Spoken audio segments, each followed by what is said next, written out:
Ladies and gentlemen, welcome to the Futsal Champions Series. We're here at Lansing City Arena. It is time, Gerard, for the National Showcase. Oh my goodness, I'm Jared Klepp along with Gerard Ascani.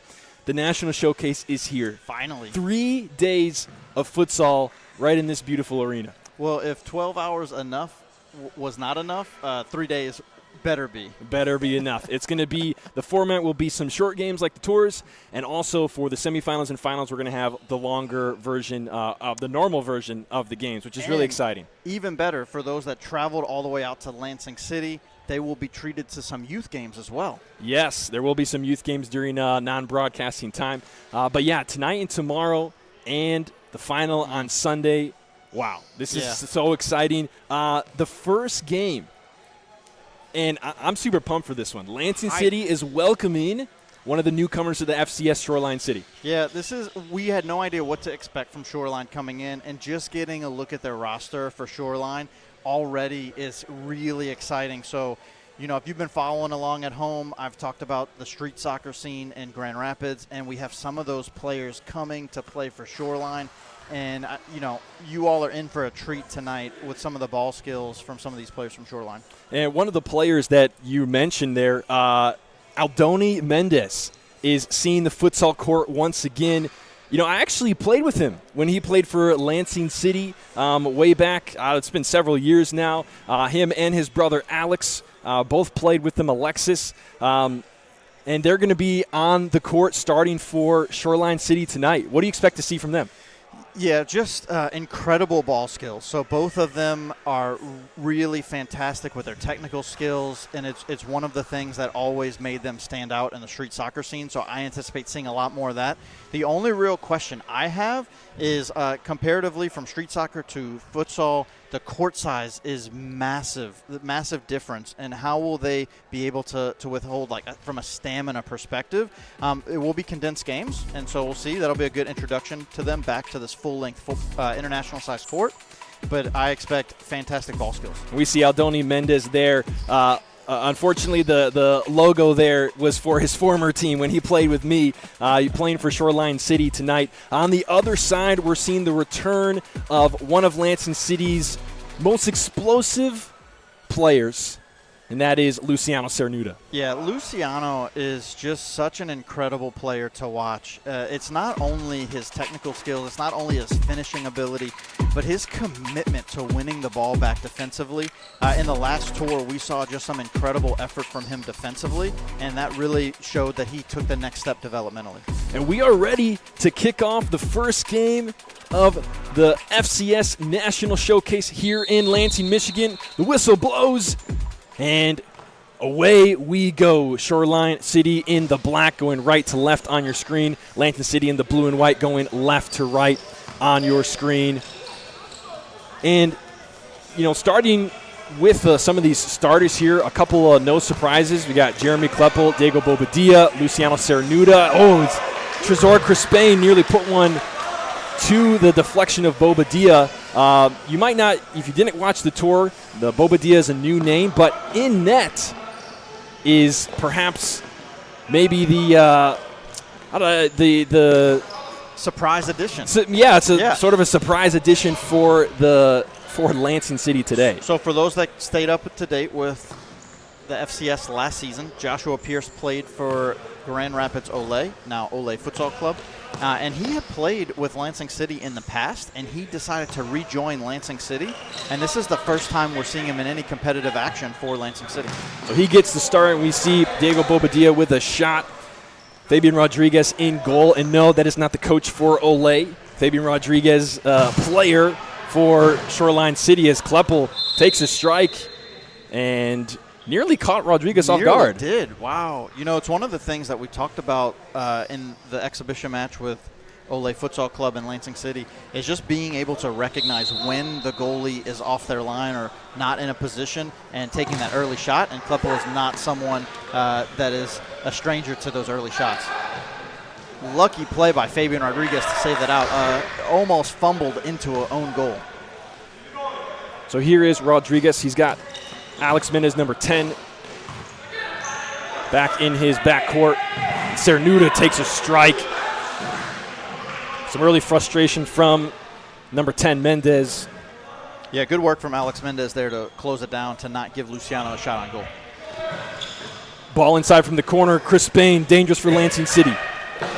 Bobadilla cannot quite capitalize on that. You know, one of the biggest things coming out of the FCS tour in Akron was the integration of Bobadilla and Rafael Hernandez being on loan. Now that Bobadilla has had about a month more to integrate with the team, we should see a lot more continuity as we just get the second touch by Fabian Rodriguez there. So now we got an indirect kick. And this is not something that has been uncommon for some of the new teams coming into these summer events. Shoreline City is one of those teams that you would expect it not to happen as much, since they are one of the teams that's joining the FCS next year, but just the inexperience to make mistakes like, you know, a double touch in the keeper, and this is obviously puts them in a really tight spot. Yeah, especially like we talked about some of the street soccer players. Bobadilla. So in the street soccer rules, the goalie can actually touch the ball any amount of time. So, you know, that's one of the things that they have to adapt to and adjust. Another corner for Lansing City. Sanuda tries to play it through to the middle. It's not there.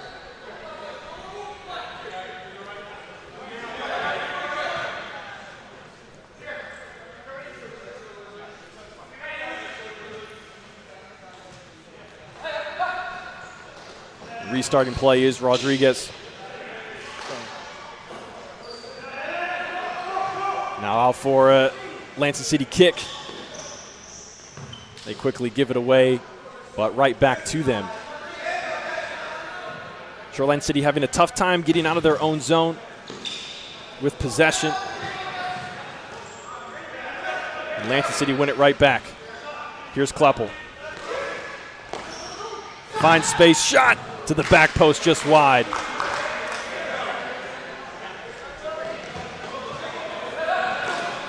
Got our first sub for Lansing City. Good shift for Trezor Crispane coming out now. Jonah Timblow is entering for the first action. And up to Cernuda. His chip is just a little bit wide. Wow, surprising to see him go wide on that. He normally is clinical with that finishing touch. David Saltzman off the bench for Lansing City. Sliding on the ground. Familiar position for him, and he does it in a great strike from Alex Mendez and the kick save from Pierce. And he shows his value early. Early on, that's a fantastic kick save, just showing those natural futsal goalkeeping tendencies. He's an incredible shot stopper.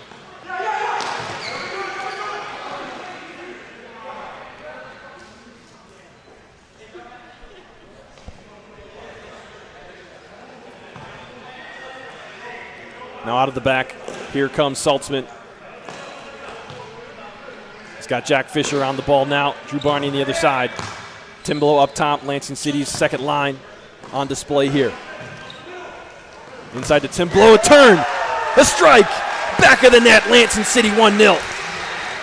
This is such a great depiction of what adding somebody like Diego Bobadilla does. When you get to have him on the first line, now your second line has Drew Barney, Jack Fisher, and Jonah Timblow working together.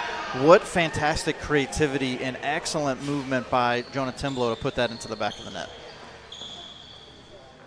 Timblow gets on the board. 16 and a half remaining in the first half. And if you aren't familiar with this shortened format in the group stage for the National Showcase, it's a 22-minute running clock. 2 halves, no timeouts for either side. Yeah, this is actually one of the things I was most excited about with Trezor Crispane coming back from injury. Not only his addition to the team, but also getting Jack and Drew Barney back together on a line, and then allowing them to play with David Saltzman and Jonah Timblow. This isn't a line that we've seen play much together, because typically David, Drew, and Jack would play with Jeremy on the first line. That's what we saw all last year. And with Trezor Crispane healthy and a player like Bobadilla coming in, and of course having Luciano Cernuda, and that's the direction Lansing City decided to go. On the other side for Shoreline, we're seeing for the first time, what can they do in the FCS?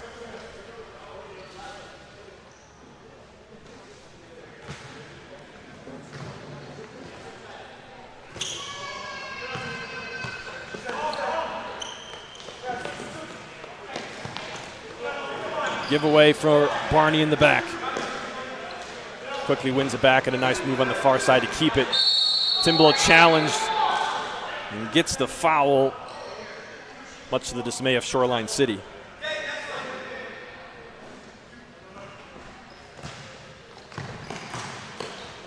Fisher ball into Timblow, looking behind him, it's not there. Shoreline City now in possession. Up to the pivot spot, and Pierce is there to thwart the attack from Zeno Padilla.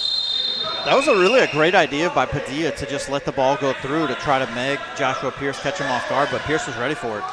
And that shows the experience that Josh Pierce has at the goalkeeper position, getting his body ready in that position before, expecting something like that could happen. Yeah, he was ready for that. He was anticipating. Really excellent work from him. And that's one of the things that he did excellent at Ole.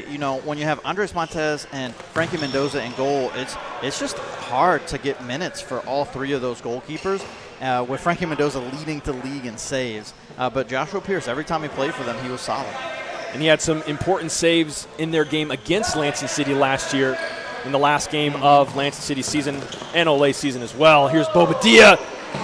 Oh, his little touch there just wide. And Lansing City could have 3 goals right now. Yeah, they are so close, inches away from 3 goals already.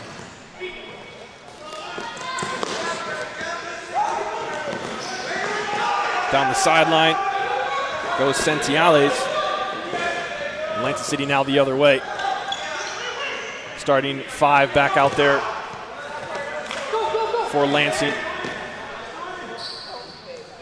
Shoreline City still with some second-line players out there. Ooh, really smart play from Diego Bobadilla right there to win possession.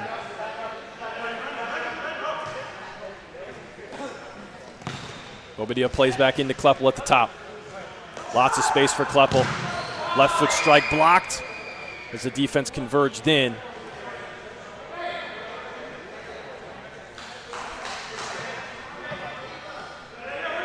Cernuda into the middle. He was looking for a turn just off the mark. Comes up hobbling a little bit. Hopefully he's okay. So we see that shot from Bobadilla again. That was just off the mark. Yeah, it's one of the things we talked about with the Akron tours. It looked like he's shaking off some rust. You can already see he's starting to be a little cleaner as he wins the ball back right there. Into the hands of Rodriguez, and he lays it down. Up to the top. Nice flick on from number 77.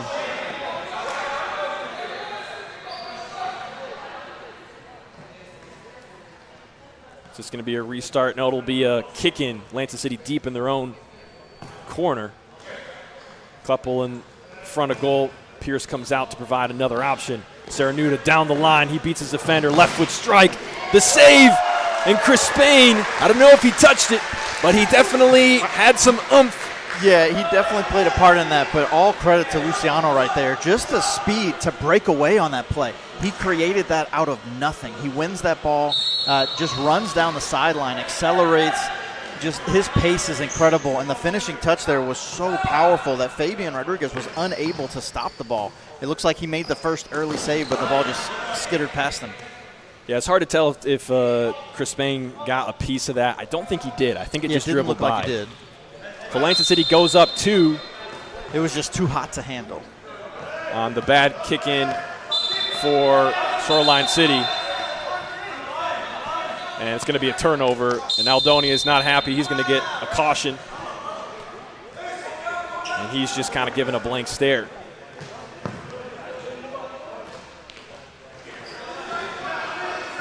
Well, there's one thing you can say about Aldonia. He's got some fire. He's got it here.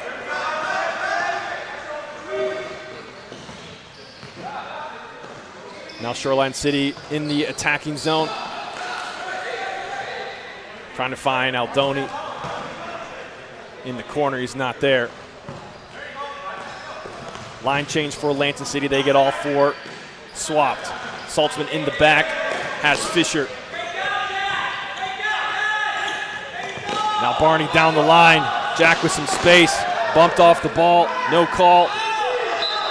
Ridden out of bounds by number 2, Janzel Rodriguez. That is a lot of contact. Sure was. Letting it go by. I mean, Jack played through all of it really well. Credit to him for playing through the contact, but very surprised not to see any call there at all. Ball into the pivot. Saltzman challenges. The turn is there. Pierce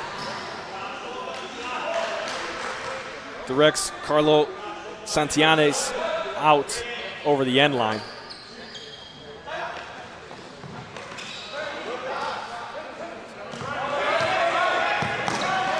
Oh, long diagonal, hits Saltzman, and that blunder turns into Aldoni Mendez. Goal, Shoreline City.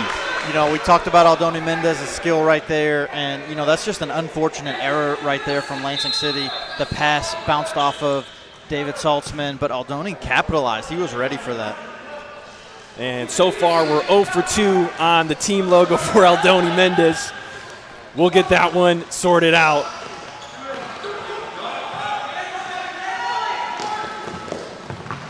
Jack Fisher nearly winning it back for Lansing City. But now quickly the other way. Alex Mendez toe poke. Great save from Josh Pierce. He finds Aldoni, and he's off the mark. Saw Luciano trying to defend Aldoni up top there. Yeah, between Aldoni and Alex Mendez, they got their work cut out for them. Lansing City does. Just the physicality's on another level. Oh, nice ball from Cernuda off the head of Barney, but a connection not quite there. Oh, Cernuda wins it back. Near post save from Rodriguez. We should see a corner here for Lansing City, and we do. Yeah, fantastic. We talked about that in the pregame. Luciano's ability to win the ball. Did that not go in? Spain, no, off the post. Thought that it would. Just rattling the net. And another great save on that toe poke from Barney. That was going into the side net. So a couple of quick ones for Fabian Rodriguez, keeping Lansing City out of the back of the net. Kleppel again. His shot is deflected by Janzel Rodriguez.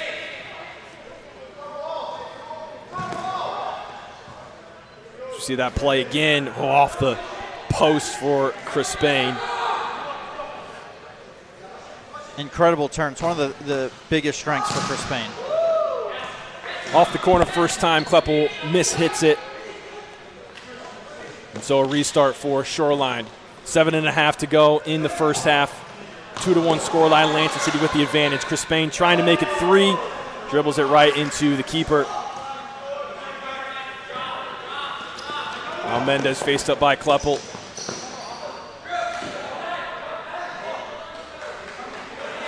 And I can definitely tell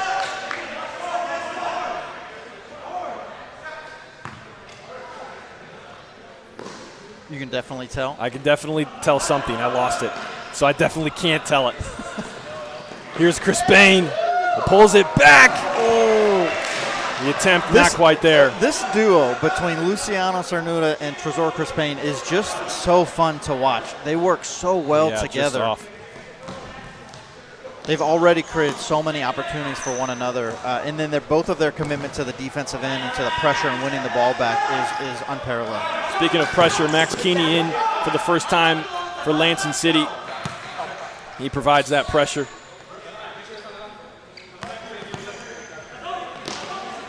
And Shoreline City looking for possession of their own. They play their keeper, and Cernuda steps up. This could be trouble. Mendez blocks it, and he keeps Lansing City out of the back of the net for the time being. Now the other way. Christian Diaz can't quite make it. And Cernuda now first time from Pierce. It cannot be said enough the impact that Cernuda is having on this match. Without Aldoni Mendez stepping in and saving a for sure goal, they would be down right now 3-1. The Spain steps in to steal that attack, and Lansing City reset in the back. Back to their starting 4. Cernuda with a turn. Stopped. Follow-up from Bobadilla, stopped.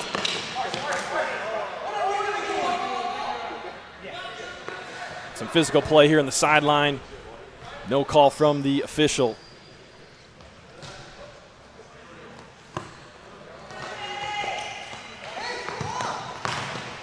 Little 1-2. Here comes Padilla. And he gives it away. Slide tackle from the Shoreline defense. Now Kleppel brings it up. Faced up by Alex Mendez. Into the middle, Kleppel with some space. Finds Cernuda now.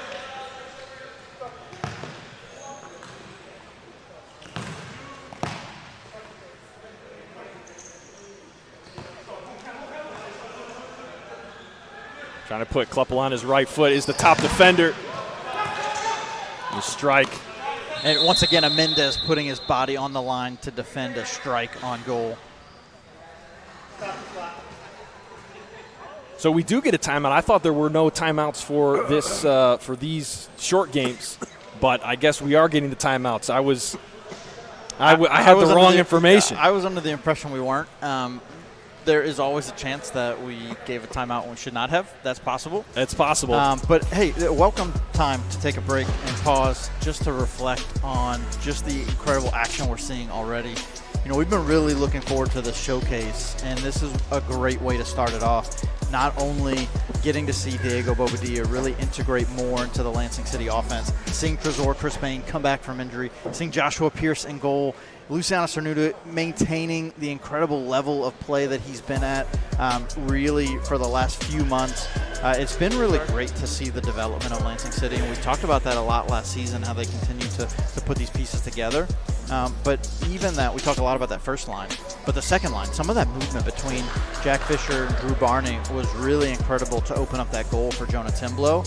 And then Shoreline, you know, this is their first action coming into the FCS, and it's really great to see them being able to compete. So play just about to be restarted. Small issue with the score bug, it looks like. Somehow got reset as Kleppel hits the ball off the post.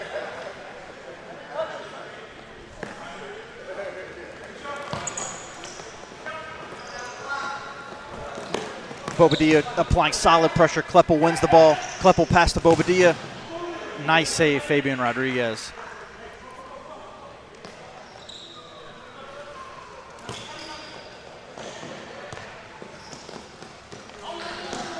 Nice play.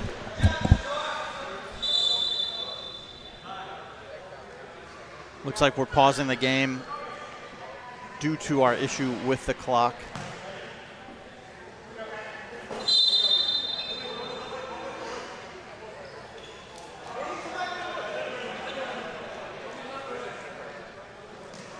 Kleppel walking the ball up.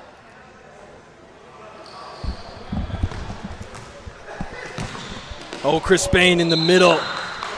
You can see what they're trying to do here. Really creative offense just to get open in the middle. It's one of the things that Crispane really brings to Lansing City is just that a physical presence in the penalty area.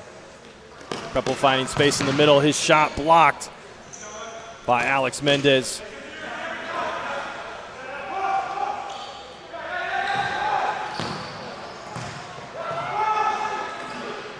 Back and forth play between the owl and the pivot there for Shoreline City.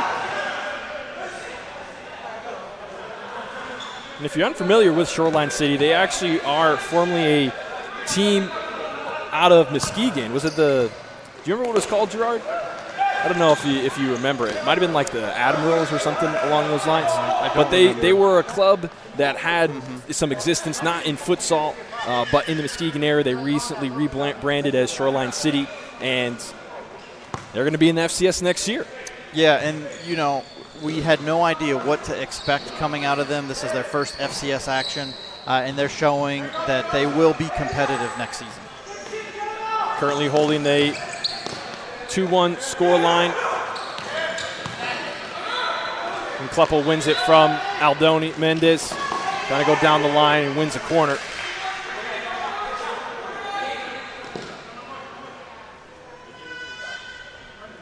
The Grand Haven Admirals is what it was. So I was right. It was the Admirals. Nice. I was like, maybe I just made something totally up or someone else. I wasn't really sure, but I was like, I think it might be Admirals. So, yep, Grand Haven Admirals And so now Shoreline City FC, they'll be participating in the FCS, and this is their first FCS action here at the National Showcase. And they're on the attack. Near post strike from Janzel Rodriguez. And off the it post. really speaks, one of the questions that we had for having another team come out of the Grand Rapids area was, could Grand Rapids support 3 teams? And we know now there's even going to be a 4th team out of Grand Rapids next season in FCS. And right now, Shoreline's showing that they can. Tim Blow hits the ground rather hard, but it seems like he's Still okay. no foul. No foul on that one, and we're searching for the ball in the midst of the booth here. Got caught up in all of our coverings. Back to Pierce. Second line for Lansing City is out there, except for Chris Spain. He's still up in the pivot spot. Wow, an incredible tackle there. Was that a 2-footed slide? I mean, it could even be deemed a dangerous tackle. No foul. He won the ball, though. Clean. Chris Spain, another spin. Look, that is really what Chris Spain brings to this offense, is the ability to maintain possession and control the flow of the attack. And Saltzman found his foot again. That's got to be at least the 3rd or 4th time that Lansing City has got the ball into the middle off a corner. And these are things that I think are really exposing the inexperience of Shoreline City. You mentioned about them being competitive next year, and I think they definitely still could. And with a 2-1 scoreline, it really makes you think like, oh yeah, they're really being competitive, and in some ways they are. As Mendez gets it here, he has an opportunity, 3v1, and they're going to score the tying goal as time expires in half number 1. And that goal, so much was created by Aldoni Mendez right there. Just a fantastic ability to withhold the pressure and really like the pulling and tugging from Drew Barney to maintain his balance, to maintain his composure, to play through the contact, to make that pass. Really excellent play just to create that. So a short halftime, and we'll be. And, you know, to go back, look, because one of the things you just mentioned was all of those opportunities in the penalty area really are exposing Shoreline's inexperience. And I just have to take really the counterpoint there and say it's really a lot of that is attributed to Trezor Crispain's physicality, his ability to create space in that area and to work off of what the defense is giving him and moving where he needs to be. It's really one of the strongest elements of his game, and it's something that Lansing City has really missed with him being out injured. So we're going to keep you right here, but we're going to take a quick break, and we'll be back for the second half of the first game in the National Showcase. Don't go anywhere.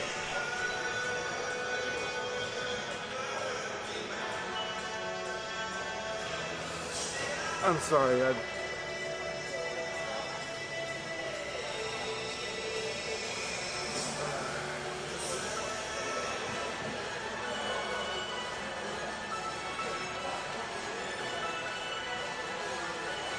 I apologize. I'm still getting used to this.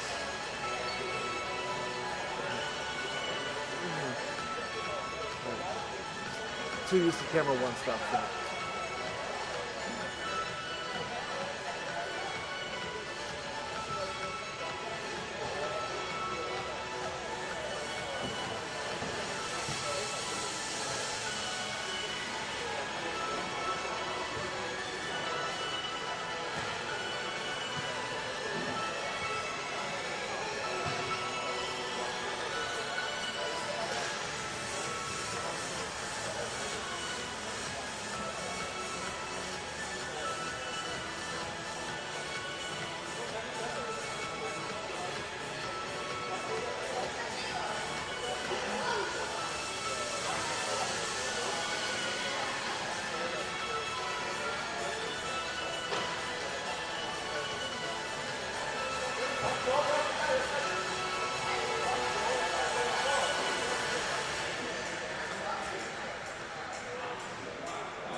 Is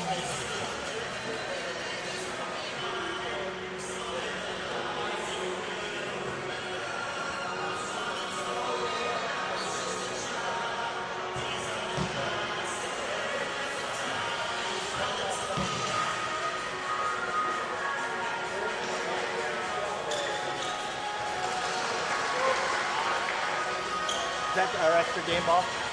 You can put on it. Yeah, you're good. Yeah.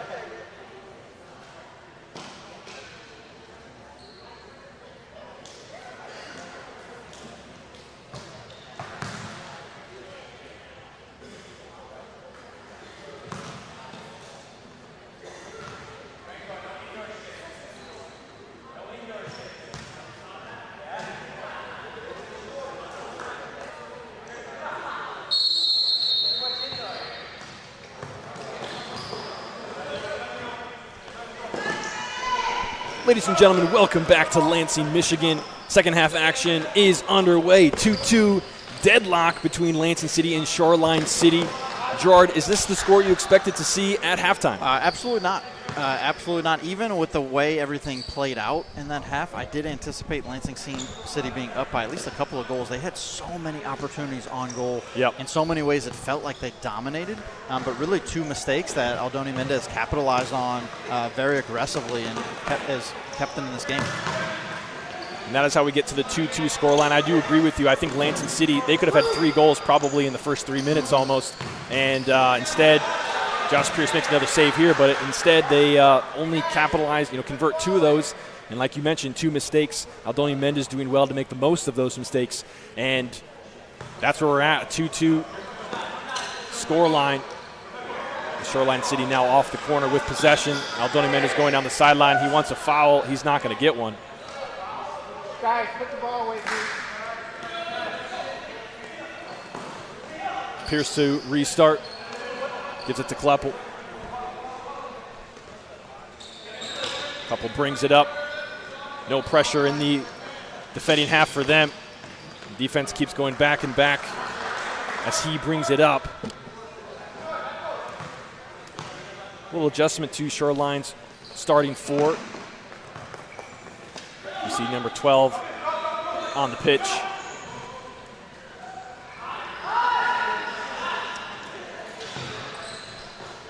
Ball up the line, out of bounds. Yeah, number 12 is Franco Calabrese. He did start the first half as well. Oh, he did. So my mistake. Same starting 4 for both sides then. 5, I should say, keepers as well. Starting 5. Yep. Yeah, really, one of the things I was really glad to see just a little while ago, Aldoni Mendez is sitting on a yellow card. Really excellent work maintaining his composure. He was not happy with the non-foul call. He thought he was pushed. But we've seen a lot of physicality just be allowed to play. And, that can be good or bad depending on how the players work through this. As long as the game's called consistent, that's really the most you can ask for. And now Shoreline City. And Alex Mendez with some flair. A little chip to the back post, and it rolls right in. They've got their first lead. Look, no surprises here. We featured both Alex and Aldoni. They are brothers, and they are working very effectively, capitalizing on these Lansing City mistakes and really punishing them with goals, not just opportunities. And it's one of the things we talked about at halftime off air is that Alex Mendez actually played with Grand Rapids Ole, now Ole Futsal Club, but he played for them during their NFPL winning season. A delayed whistle there. Aldoni Mendez was looking for a foul on the grab. He did get it. I was a bit surprised at how that kind of happened. It didn't really look like the official was saying advantage, and he just stopped, and there was no whistle, and then all of a sudden there was a whistle. I mean, there was clearly grabbing of the shirt. But it's just kind of odd how that came about. Yeah, and you can see Luciano has clearly been grabbed at some point today. It looks like his jersey is ripped. It is. Right down the chest. It's just another example of really like the level of effort and intensity that these players play with, that they give everything that they have, every single possession, just as Diego Bobadilla was doing that right there. And he gets the foul whistled for him. Cernuda now down the line, toe poke outside of the goal. Restart coming from Rodriguez.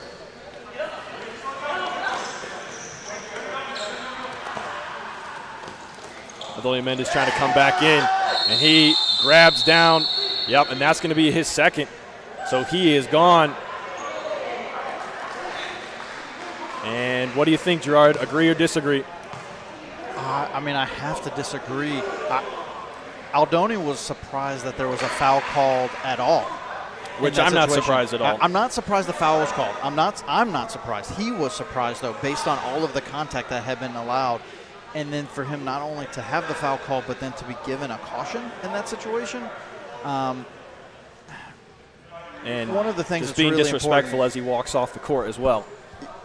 Yeah, it's just tough. As an official, you really need to have awareness of what's going on in the game and who's on cards, and just be a little judicious with giving a card, even if that is a situation that warrants a card. Maybe just give it a second thought. That was a very quick caution that came out. We had a couple of other instances throughout the game which would have potentially warranted a caution. We didn't see one, and so I can understand and be empathetic to the frustration Mendez is experiencing right now.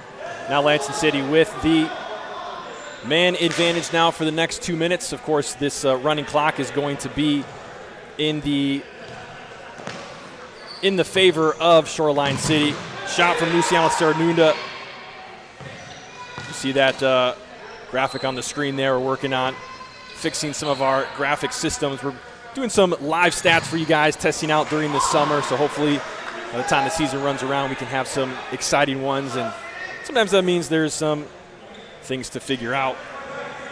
There it is. Oh, we got the right logo. We got the logo on there. You know, you wouldn't know it at home, but this stuff is really complicated to figure out as far as like how the programming and formatting works. So shout out to our production team for figuring out all of this stuff on the fly. Shoreline City about a minute into their, you could call it a penalty kill. Now into the attacking zone. Bobadilla chases him out. And really, Jared, one of the things you have to wonder about the loss of Aldoni Mendez, not only for this match, but because it's a red card, he will miss the next match as well. What a huge loss for Shoreline City. He already showed very early on the impact that he can have on the game. And now you have to wonder what does Shoreline do, not only the rest of this match, but next match as well. Currently, forefront of their mind is the penalty kill. And Klepp was very upset with Timblow on that mistake. You can hear him all the way from here saying, stop the ball and play it. And that's something that we've been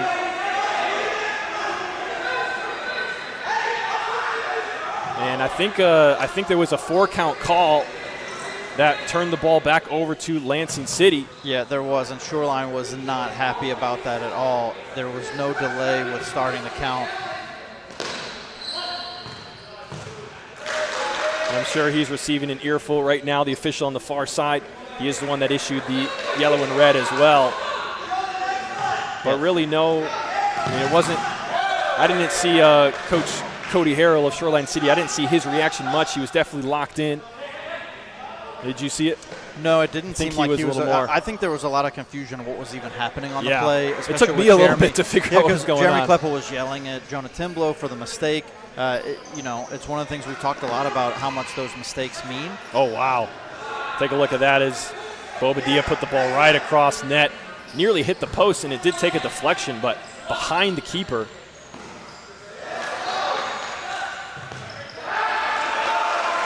Great defense there from number 12. Franco Calabrese. Yeah, excellent awareness, even while on the ground, to not allow Jeremy Kleppel to play the ball in fast. And in the midst of what's gone on in the past 60 seconds or so, Shoreline City have got their fourth player back on the floor. A 1v1 against Pierce, and Pierce takes care of it.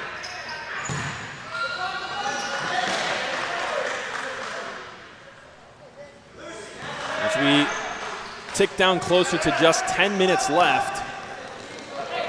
Lansing City being down a goal. In danger again here at their home facility. at a FCS summer event. This is the National Showcase. In danger of dropping one here and putting their semifinal bids at risk. Yeah, this would be a huge loss for them. You know that they anticipated winning both of these matches in the round robin, and to lose to a newcomer. Cernuta's strike goes over the bar. To lose to a newcomer would be disappointing, to say the least.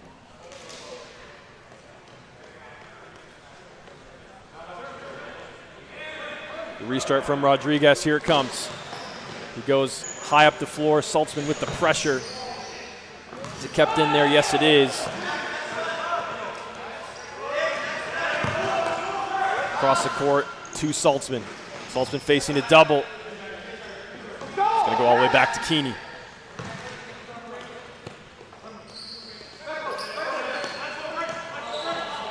Lots of space and time for Cernuda.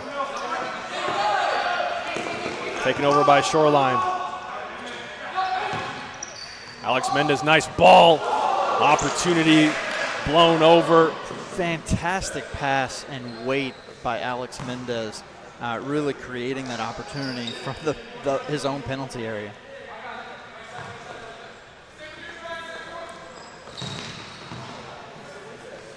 Diagonal ball into the mix. Not there. Kleppel with a shot. And another one. And Alex Mendez very unhappy coming over to the official. And I will have to say I agree 100% with that. No call right there. It did look like he tripped on the ball, and it looks like the head coach, actually Franco Calabrese, it looks like did get himself a yellow card, caution for dissent. Shoreline is exasperated right now with the officiating. Some warranted, some not warranted. Ball back inside from Barney, collected by Rodriguez. Alex Mendez looking for a chip, it's not there. Fisher collects, now finds Barney. Little mix of the line for Lansing City, Bobadilla and Kleppel along with Barney and Fisher. That one just cleared away by Alex Mendez. And I don't think he's gone off the floor since the red card of Aldoni. Yeah, and that would make sense. He's so crucial, and he adds an element for their team just from a creativity and just the ability to withstand the pressure. Kleppel trying to find space. Good defense. Bobadilla denied by Rodriguez. Shoreline City the other way. Sorry, did I? Yes. For a second, I thought I mixed up my names. I think I said it correct. Yeah, fantastic effort from Bobadilla to stop that attack and win the ball back. Under 10 now to go. Shoreline City with a 1-goal advantage. A quick sub as the ball came right to him. Kleppel and Cernuda nearly lost possession. Toe poke long range. And Shoreline City will take their timeout with 9:37 on the clock. Yeah, and right now, Shoreline needs that timeout. They need to regroup and maintain their composure. They're winning this match, but it really doesn't feel like it right now, just based on the flow of the game, based on really some of the outbursts that we've seen both from the bench and on the court from Shoreline. Some of it's warranted based on some of the calls. We've seen some inconsistencies. One of the biggest challenges with allowing physicality to happen in a match is where do you draw the line? Where do you draw the line of when contact is too much that you start to call the foul? And so that starts to create some problems for the players of understanding what's allowable and what's not. And you can see earlier we talked about Aldoni. He did get taken out in a hard tackle down in the corner near the penalty area in his attacking third of the court. And he thought he should have gotten a foul, and he didn't. And then for him to give this foul that was called against for David Saltzman, he thought, oh, well, they didn't call that one, so they're not going to call this one. Well, not only did they call it, they cautioned him. Yeah. And so that's where some of that disparity comes in for the players of not really knowing where that line is. I mean, the thing is, if you're going to lose the ball and you're going to grab a guy from behind and basically tackle him, like, that's a caution. You know what I mean? Like, it just is. So regardless of what had happened in the past, like, I'm not surprised that he got a caution for that. I mean, you got to know that you're on a caution if you're Aldoni, you know? Like, that's a pretty aggressive way to take a player down. I don't disagree, but he also got taken down in a similar fashion at the other end of the court in an attacking situation. And so it's one of the things that's really challenging is if you don't get the call your way, mentally, how does that change the way you play? So I don't disagree with the call that he got for the yellow card, but it's all of the factors that led up to that situation. And that leads us to the 9-minute mark. Shot from Kleppel denied by Rodriguez. We have another one, a fake shot up, deflected away for a corner.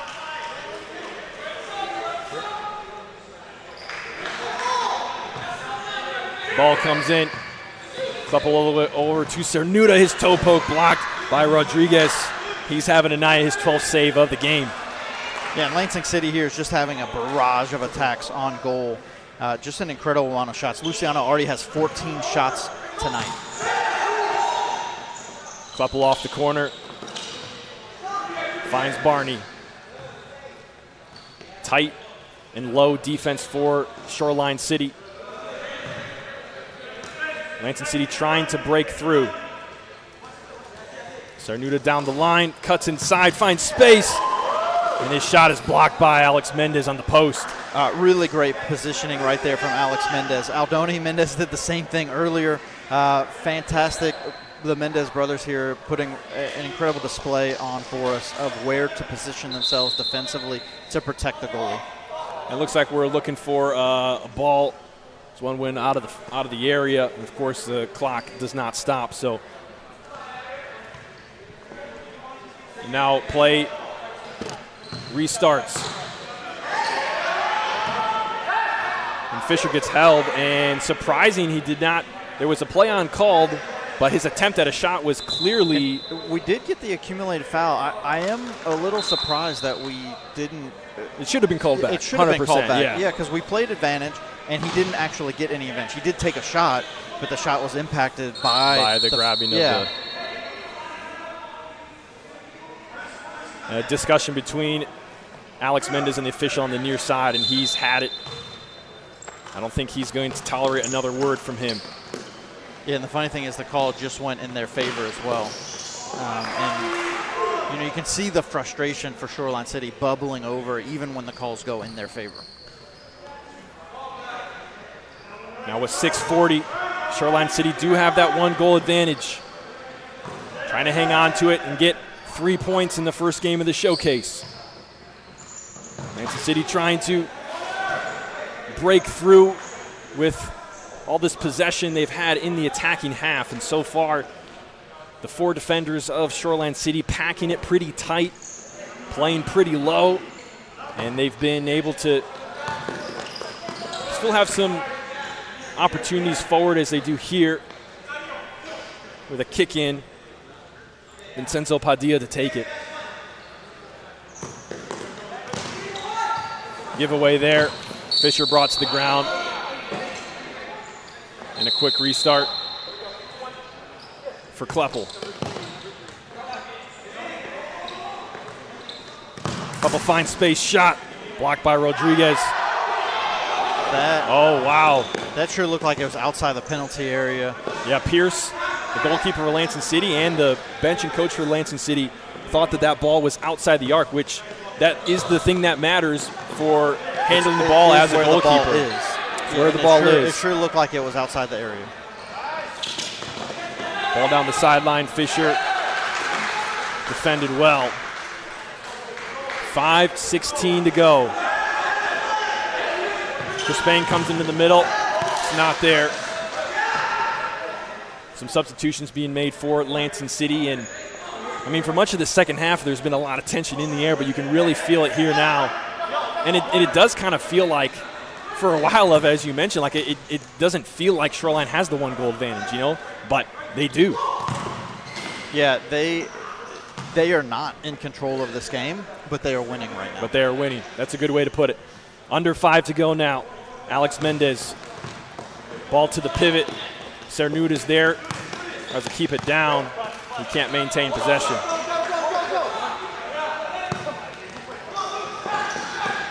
I mean, yeah, even the way that, Cernuda was kind of making it hard for Shoreline to put it back in, and the way, I think it was number 9, Santiago, he was really trying to get the ball back in and play. And it's like if you're up, Yeah. a goal with no a rush. running clock, it's like, why are you rushing, Yeah, and I think that goes back to what you talked about earlier, just showing some of the lack of experience of playing futsal and understanding tempo, understanding how to really control the game and influence the game. Yeah, and that's understandable. At the same time, there's something that I think is respectable about it as Shoreline nearly gets a goal with Santiago is to be like, hey, we want to play the game. Like, we're not going to let just time tick off the clock. And they get goal number 4 on the mistake in the back. Lansing City find themselves down 2 in Shoreline with a comfortable 2-goal lead with 3.5 to go. Wow, and just a costly error from Lansing City. It looks like Kleppel was not ready for the ball from Joshua Pierce, and he wasn't able to maintain possession. And, once again, Shoreline, as much as they're not controlling the game, they are capitalizing on all of these mistakes.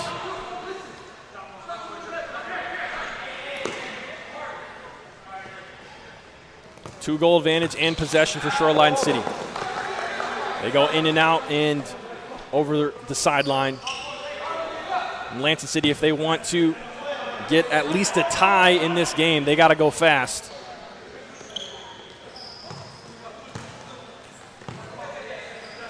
Bobadilla with it now. Finds Cernuda at the pivot. Barney with the follow-up. Working it around. Some space for Kleppel. Fakes the shot.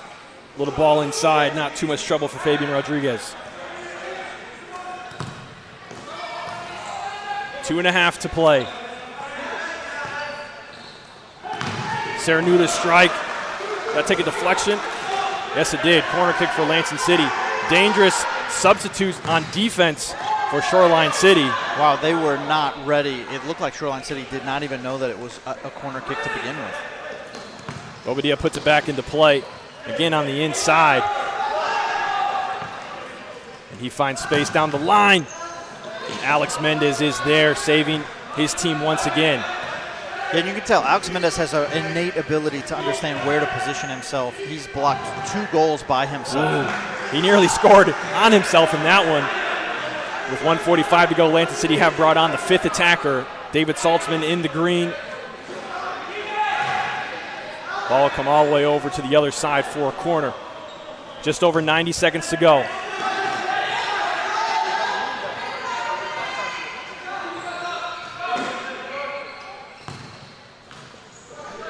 Lansing City, oftentimes you want to be patient with the 5th attacker, but obviously in this scenario you cannot be.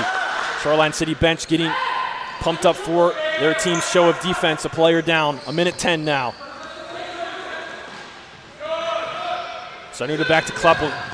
Oh, Kleppel looking for the Saltzman run.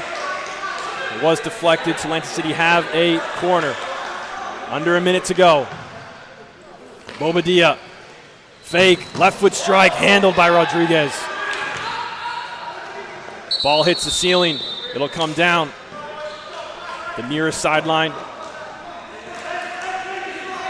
Almost certainly too little time for Lansing City to draw this one.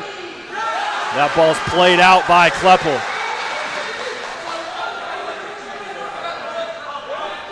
.30 seconds to go. Long one, ball was off the line. 20 seconds to go. Shoreline City. Extra ball in play. Oh, it gets hit out. Pierce is on the floor, flying up as the 5th attacker. Shoreline City. Their first action in the FCS. Red card to one of their most important players as we have seen today. And they come into the house of Lansing City and hand them a loss. And how about that? Shoreline City gets their first win in FCS play. Wow, what an introduction to the FCS for Shoreline City. Incredible effort. It's not just Aldoni and Alex Mendez. They both put on an incredible display, but really top to bottom for Shoreline City.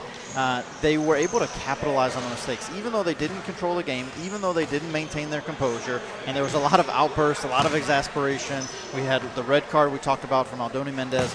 They still weathered the storm, and when Lansing City made a mistake, they capitalized with a goal. Not just an opportunity, but a goal. And that really was the difference in the game, was just those few mistakes leading to goals. And before you know it, now it's 4-2. Take a look at the stats. Wow, look at the amount of shots taken by Lansing City and Shoreline. All the saves as well. And yet, the one that matters is 4-2.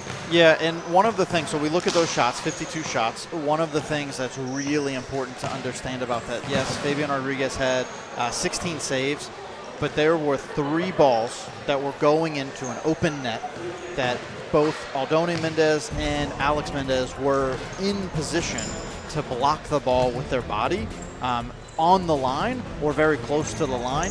And so that's 3 goals right there that should have gone in. That's 5-4, Lansing City. And so, you know, when we talk about not controlling the game, not being composed, again, it's those moments where they were able to understand where to be, when to be there to prevent that goal from going in that led to their success tonight. We're going to take a quick break. Coming up right on the other side is Chicago House and Capital Futsal. This is the FCS National Showcase. Don't go anywhere.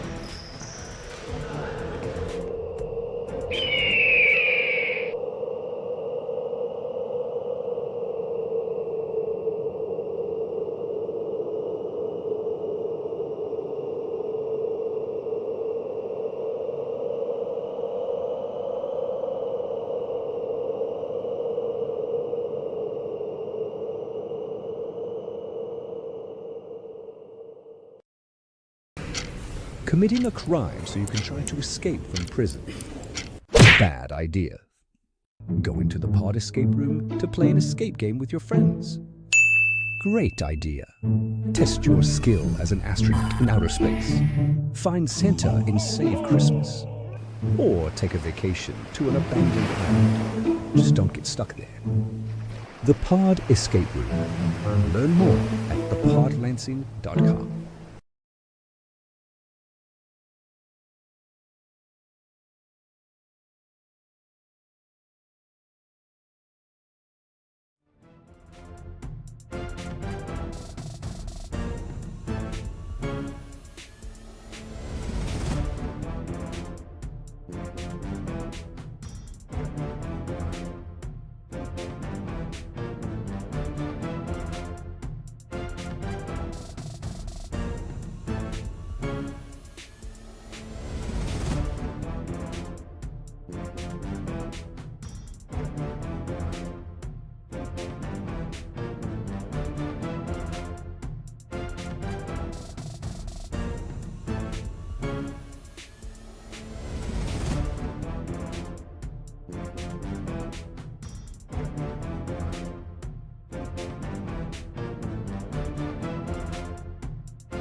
USBC.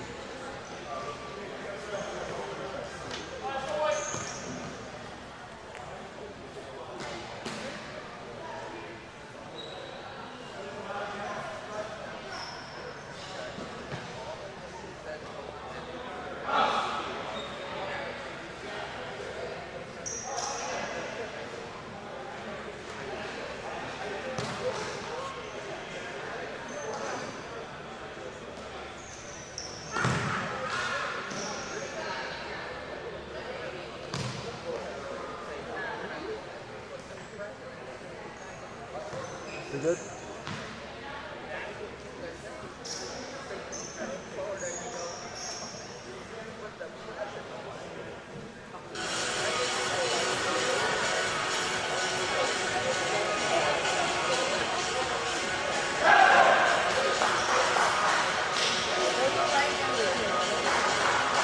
Is that recording now?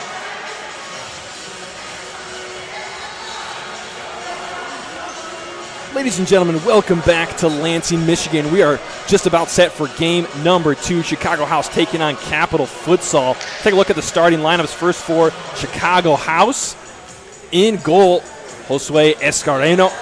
We have at Luigi Marquez, Rafael Hernandez, Da Silva, and Sereno in their 5. And for Capital on their side, Riley, Bugart, Ryder, Halt, and Naya. 2 in goal, and he played pretty well in the Lansing tour. Yeah, you know, he was solid back there. I don't want to say he was impressive, but one of the things that we've seen from a lot of teams, like we saw in the last game against Lansing City, is some of the inexperienced teams will take a lot of shots, and Naya 2 did a really good job withstanding the pressure. So game number 2, not much breathing room in between these group games. Not much at all, but there's not much breather needed because right now you will have an incredible treat for you coming up. Vinny Da Silva, Rafael Hernandez, this is the first time we've got to see them two in action together since the last tour in Lansing nearly 2 months ago. So that will be exciting. We have seen Rafael Hernandez on loan for Lansing City as of late. But, of course, for the National Showcase, he shows his true colors in the Chicago House uniform. Yeah, and you got to think, how much did Lansing City miss Rafael Hernandez? He was their leading goal scorer both from the exhibition and the FCS Tour in Akron. We're off and away for game number 2 of the National Showcase.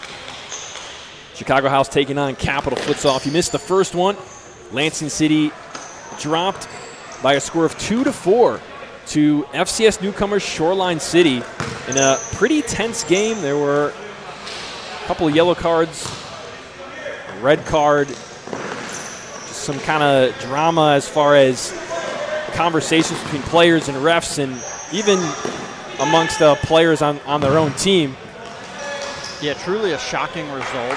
Not one that I think no one outside of Shoreline City could have anticipated them. I mean, especially with victory. how the game went. Yeah. I mean, it's like you looked at the stat sheet and you looked at the flow of the play, and it was like, I mean, pretty sure all 4 of the goals of Shoreline City was mistakes by Lansing City that were capitalized on, right? And you have to give credit to Shoreline for capitalizing on those.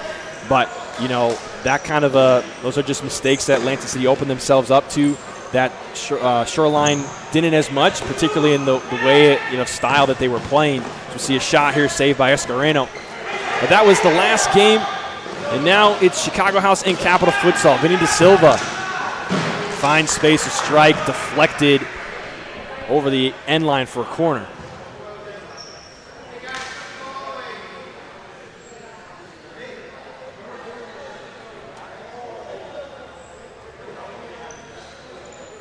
Here's Luis Marquez to take the corner. That's one player that we didn't see at the tour. Luis, or Luigi as he goes by. Marquez in the starting 5 for Chicago House. There are quite a few new players for Chicago House that we didn't see last time. It's one of the biggest problems with, as teams get integrated into the FCS and the showcase and the tours, the travel becomes a big deal, and just the showcase takes place over 3 days, and so they had some challenges for some of the players. Like, we're not going to see Ishmael Gomez, who he was an incredible asset to them in the tour in Lansing just over 2 months ago. Here is Capital in their own zone.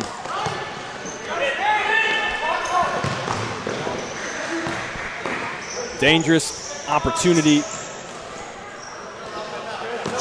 for Capital, and they get another one. This time they finish. It's David Riley putting away goal number 1 in this match. Well, very early on, we see the same storyline as the first match.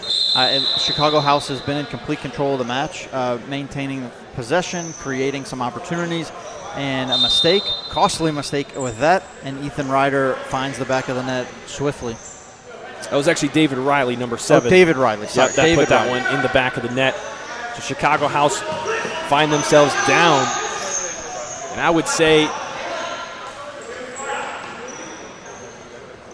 definitely in surprising fashion, did not expect Capital Futsal to get the first goal in this match. Yeah, did not expect that at all. Again, very similar storyline to what we saw in the last match with Lansing City controlling possession, but ultimately giving away goals on mistakes. Here is Rafael Hernandez, goes inside, gets it right back. Sliding defensive play from Miles Telemak.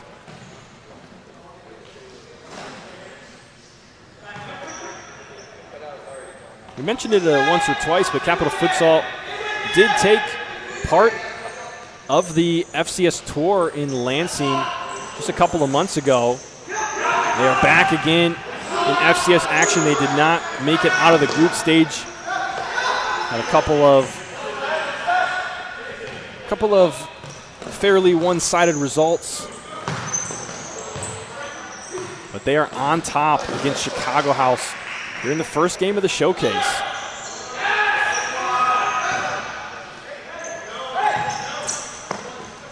Distribution from Naya off the mark. Trying to find Cody Bugart. You know, we said this on the third half, and before the tour in Lansing and then right after the tour, we talked about what the experience meant for Capital Futsal, for them showing up. And for me, I took it away as it was a win for them, not only just to show up, but for them to at least be competitive in the matches and for it not to be something that they just got steamrolled. And it'll be interesting to see today how they play against Chicago House, if they can carry on that momentum they had. Long diagonal from Hernandez. He was trying to find Sereno. Ivan Sereno at the back post. And Ivan Sereno is actually Damian Sereno's cousin, and Damian wasn't able to be with us today. He's missing just like Ishmael Gomez was. Oh, strike from Telemak. Didn't go wide by much. And it's very interesting when you talk about Capital Futsal and the experience they had. This is actually like really cool that they are coming out to this one, because now it's like they had that one opportunity to get the taste and to see what it's like. And so now it's like, okay, hey, what did that mean? And what kind of experience? And they're coming out. They're organized, and those are some off-the-court things like organization and jerseys and stuff that is actually a pretty big deal. And, you know, here they are doing it once again.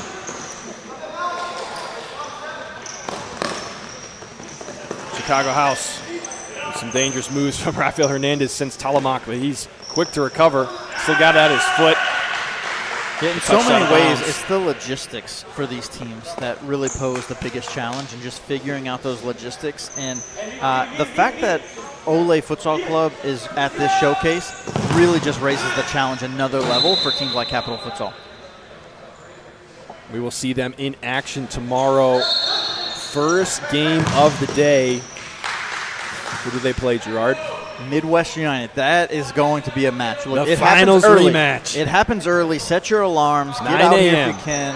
Log on. Watch. It's going to be intense. That one is the first game tomorrow. Rematch of the 2025 finals.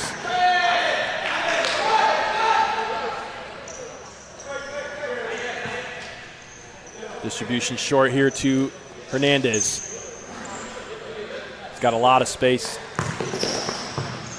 In for a long one. It's denied. Telemak with a strike. Blocked by Escareno, but not grabbed. 7 minutes gone in this first half. A 22-minute running clock in the group stage, just like the tour games. 3 games tonight. I think it's 5 games tomorrow. Actually, it might only be 4 in the morning. And then after the group stage, it will be full-length games from there on out.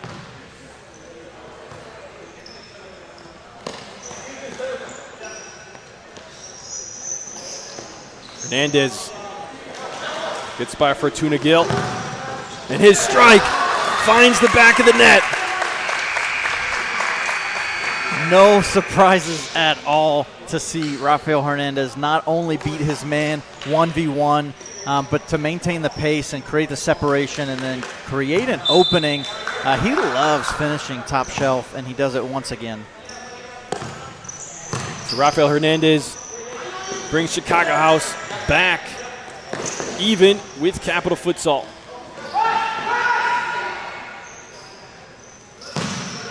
And Gerard, what do you think about the, wow, one nearly got by Escareno to the near post. Capital Futsal will have a corner. Let's hold that thought momentarily.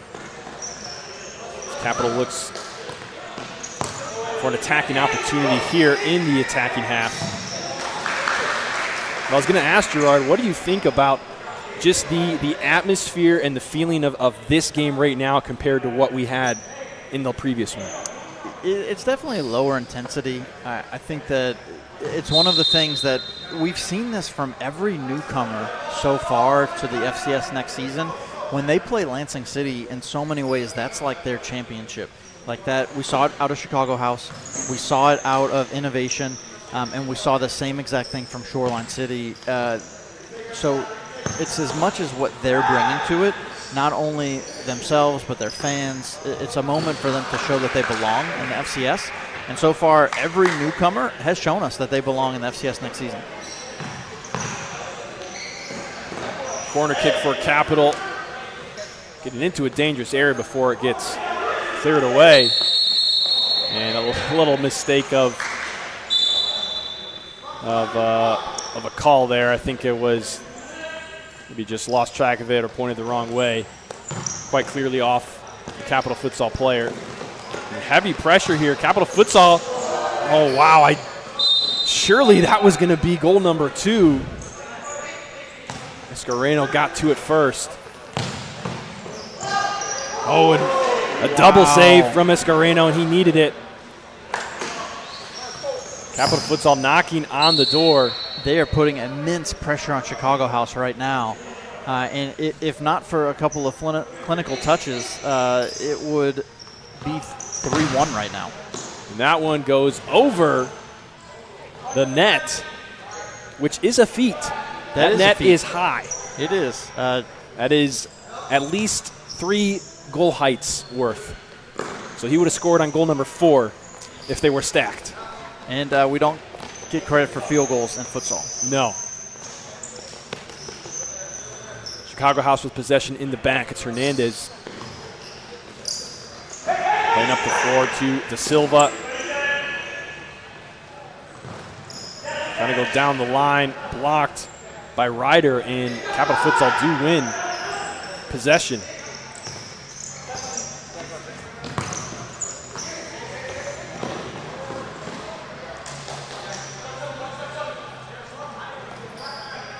Escareno plays it back in.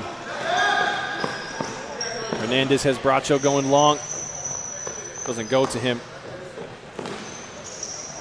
Rotation from the other 3 for Chicago House, and Hernandez loses it, but not without getting fouled.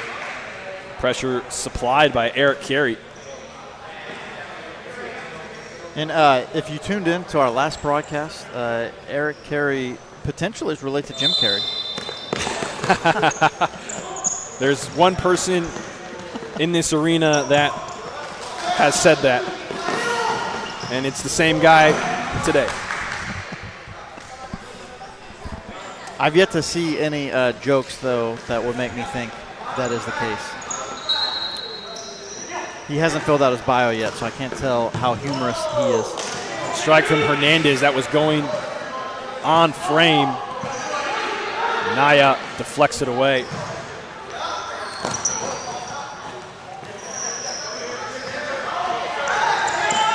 Capital Futsal coming down. Hernandez with the slide. He's going to get called for an earlier foul.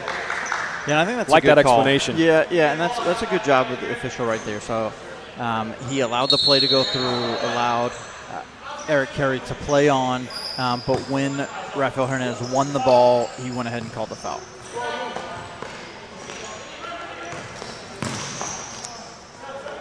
All the way back to Naya in goal. Strike near the top of the arc, blocked immediately by De Silva. He tries to go down the line, knocked out of bounds by Bugart, but stays in the possession of Chicago House.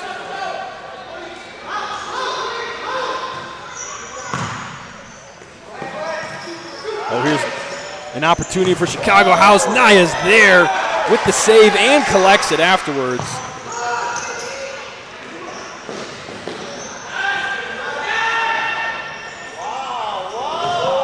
Whoa. Did that go in? The ball. That went in. How did Oh that my gosh. I am speechless right now. How? Ivan Sereno, wow. First off, why did we not see him in the tour the first time? Wow. That was just an incredible display of technical skill, incredible display of ball control to be able to maintain his composure, work the end line like that, and then to finish that with that tight of an angle? Yeah, I was so surprised. I expected it to be one of those where, you know, people in the stands kind of go, oh, because like they think it goes in, but it doesn't actually. But it actually went in. Wow. Ivan Sereno puts Chicago House up by a goal, 2 unanswered for them in this game. And, you know, that is just another asset for Chicago House. We didn't get to see him last time, but they are so young and so talented. And it's not just their ability to play together. There's so many ways. It's their individual effort, as we see a fantastic effort from Vinny De Silva right there. Yeah, that was going straight into the back pocket, corner pocket, side net, whatever you want to call it. And Naya denied him. He's had a couple of very good saves.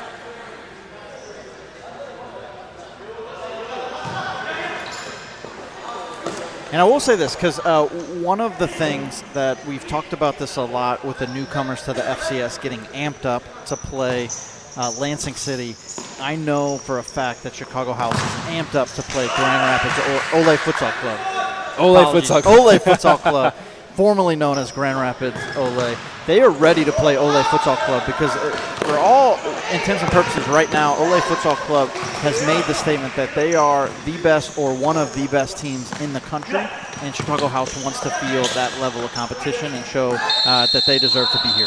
Hernandez gets cautioned with a foul. It looked like he kind of threw him down.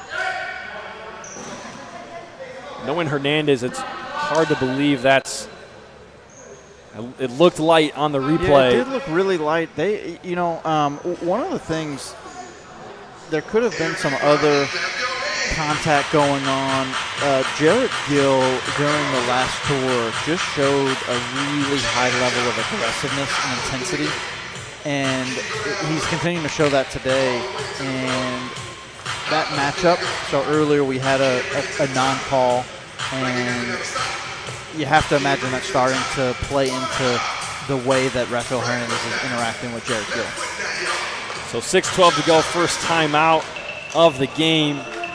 Capital Futsal, after scoring the first goal, they were up by 1, now down by 1. And what's going on in their huddle right now, Gerard? In Capital Futsal? Capital Futsal, yeah.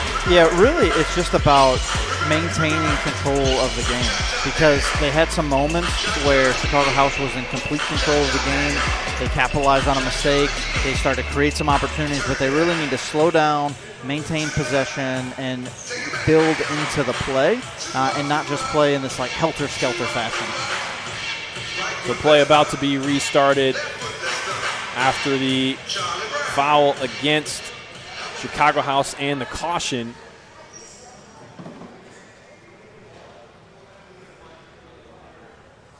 Jarrett Gill comes to take it. Charles Holt on the floor for Capital Futsal, along with Telemak and Swang Pyang.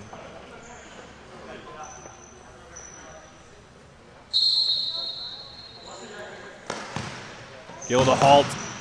Left foot strike from distance. Doesn't get past the first line. Here's Pyang. Down to the side, blocked by Escareno. Really, that shot was not going anywhere. Corner kick for Capital.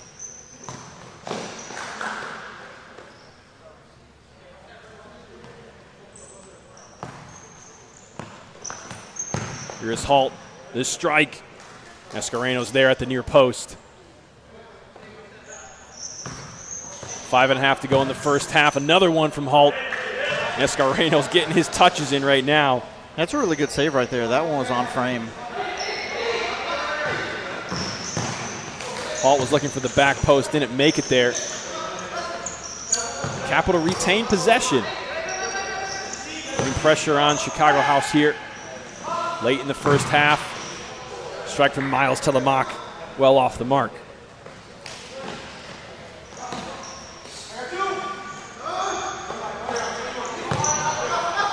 All the way up the floor, down the line. Good find. Oh, interesting. Okay, we did get a call. There was a handball. Was not sure if we were going to see a call. This is in a dangerous area, this free kick. It's Ivan Sereno who stands over it. It's a shot, and Naya meets it with the split save. Yeah, it's one thing about Naya. If you haven't watched him much in goal, he is fearless in the net. That's something that is required of great futsal keepers, and even really to step between the pipes in the game of futsal as a keeper. Got to have that. We see the foul once again. Just a complete disregard for your body. Willing to put it on the line for your team. And then a fantastic strike. It's Ivan Sereno. Wow. Sereno is quickly making his mark in the National Showcase, showing that even though this is his first time participating in the FCS, he is a player to be reckoned with. Wow, what a strike from Sereno. He gets his second goal of the match and puts up Chicago House by 2. They would have had an opportunity there, but the ball was not on the line in the kick-in.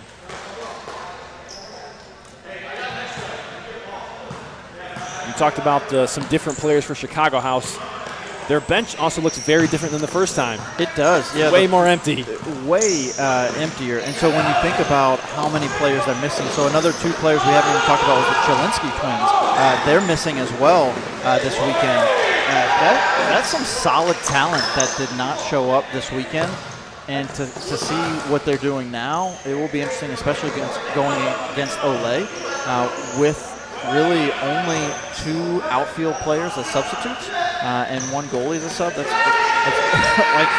It's not great news going against a team like Ole. It's not, and who often will bring 3 lines of the same level of play. And it looks like they're bringing more than 3 lines to the showcase. That will be. We'll see them back in FCS action. We did have an exhibition with Ole in Lansing a week and a half ago. Strike from long range handled by Naya, and that was a very exciting one. Was that a 1-goal game? It ended up being 2. It was. One? Yeah, 1-goal game. 1-goal game, won by Ole. It was. And one of the big standouts in that game was Rafael Hernandez. He played outstanding in the match. He just had an incredible goal to put his name on the map and let Ole Futsal Club know that he's ready to play. If it wasn't already on the map, that was definitely one of the best. Wow, here he is again. Great touches. And his ball to a teammate on the other side. Not quite there. And a rolling foul will be added on to Capital Futsal's tally. Yeah, just another incredible display, Rafael Hernandez. Not only his technical skill, but his composure, his balance, agility, all incredibly high. The Chicago House has had their FCS test, and wow, Ivan Serrano once again. Bracho tries to finish. Naya's there. That's the same exact move he used twice in a row on the first goal that he scored. As Escareno slaps that one out for a corner. Just a quick. It's like what Messi would do, right? You just know, very quick. One of the players that actually does that move a lot is Sammy Esquivel. And so it's such a great move because it's so deceptive and it makes your opponent think you're going one direction and you can quickly change directions and go another. And so it's actually, especially with Sammy being such a having such a stout size to him, for him to be able to quickly move the ball back and forth like that, it makes you wonder, where did he learn that from? Messi or Sammy? Capital Futsal trying to get another one, nearly squeaks by Josue Escareno. He has been what Chicago has needed in this first half, but there have been some shaky moments for him just like that. Serrano finds, oh my goodness. Disappointing from Johnny Chicas, especially to be the first time we say his name, for him to hit that one the way he did in the 1v keeper situation. Yeah, he definitely wants that ball back. 10 seconds to go in the first half. Chicago House are content to let this one ride and enter the locker room with a 2-goal advantage in Game 2 of the National Showcase. You've seen it on your screen a couple of times, but this is a great time to let you know about our sponsor for FCS Live. It's Ally Marketing, your friend in marketing if you're interested in growing your business and reaching the kind of people that interact with your business, and just in all the areas where they might find you, website, social media, that kind of thing. Check out allymarketing.us, the official marketing partner of the FCS. Ally Marketing, let's be friends.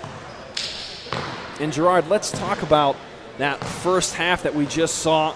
Capital Futsal came out with that early 1-0 lead, and since then 3 goals by Chicago House. Yeah, it's one of the things, it's a testament to Chicago House resilience. They weathered the storm well. There were definitely some moments it felt like they were out of control and they made a mistake. Capital Futsal capitalized. And, Capital Futsal was putting some pressure on. Yeah. It looks like we have a little typo. You look on the screen, it looks like we have 4 reds for Chicago reds House. for Chicago House. They do not have 4 reds. That's so funny. But you look at that. I am surprised to see the stat sheet at the shots. 22 shots from Capital Futsal. There was that moment where they just kept taking a lot of shots. They kept shot. It's very interesting you say that because, I also, my first reaction was like, oh, wow, they had that many. Mm-hmm. But after seeing it and after thinking about it, I'm like, oh, yeah, I'm not surprised. Like, Josue Escareno had to make some saves, and he had some iffy moments as well. and he was able to get the job done, only letting one pass. I understand what you were saying about that. And I think that goes into, and we mentioned this a little bit with Shoreline, is really like the ability to control the game. And I think that as talented as Chicago House is, understanding how to control the flow of the game is still something that they're working on and developing. And it has to be hard having so many of their first and second line players not here tonight. And so even though you have someone like Ivan Sereno that's incredibly talented, how much has he actually played with Chicago House? How integrated is he into their system and their structure? Because when you think about the talent level is very high, but their ability to control the flow of the game right now is low. And so that's what I would like to see out of them in the second half, is really control the flow and the pace of the game. Looks like Chicago House will be making a goalkeeper change.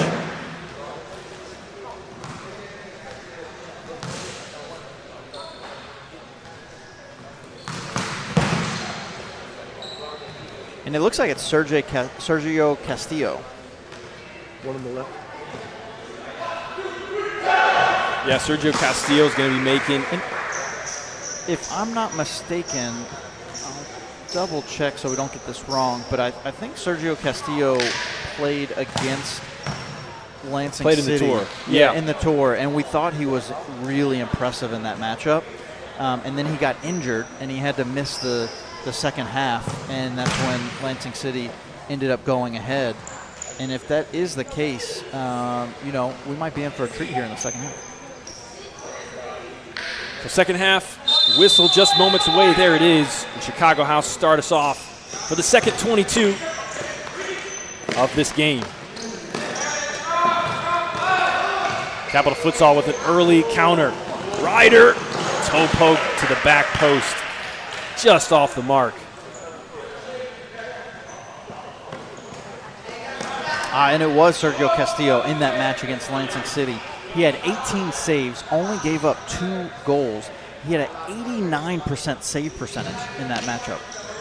Ball into the pivot, some pivot and fixo play, and Halt's going to get called, and he didn't like it.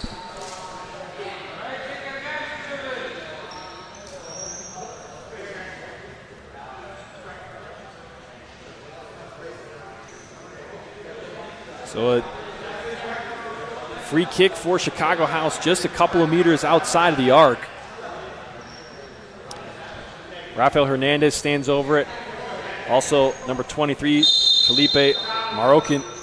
He goes over, and the strike from Hernandez. Did you see it before it hit the back of the net? I didn't see the ball. The ball, it was a flash. It was a lightning, just one of the things, in practice this week, I heard Lansing City really break down the movement of the wall and what you cannot do. And they did all of the things you are not supposed to do right there. Jumping, jumping and getting out of the way. And Rafael Hernandez capitalized, completely taking advantage of the opening and going right underneath the wall with just an electric shot.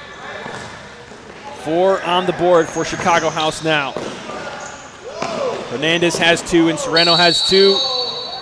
And a whistle against number 7, David Riley, the lone goal scorer for Capital Futsal.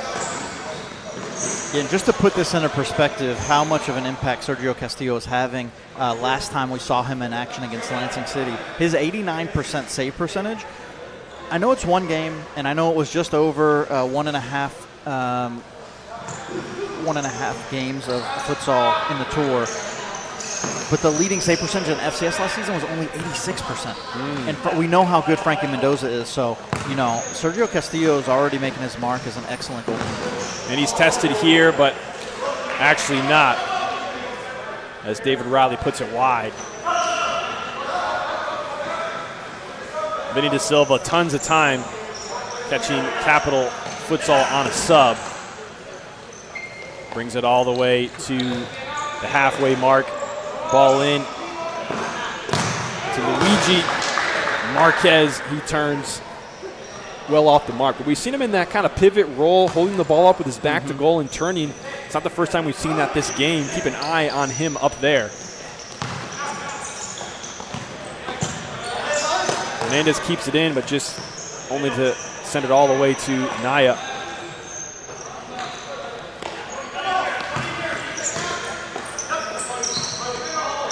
Capital Futsal trying to get some kind of attacking possession going here.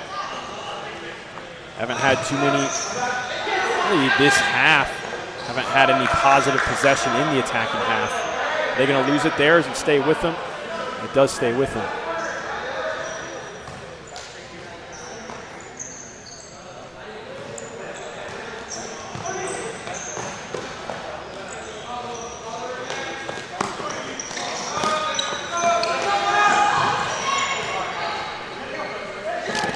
Ball comes out of bounds near sideline. A little hesitancy on the call, but it's going to go out for Capital Futsal. And Chicago surprised at that call.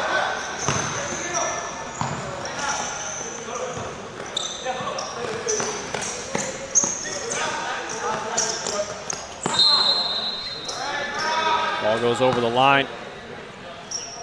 Capital Futsal takes over. Telemak to put it into play. Goes over the top. Does make its way all the way to his teammate Cody Bugart. So we see number 23, Felipe Marroquin, on the floor for Chicago House.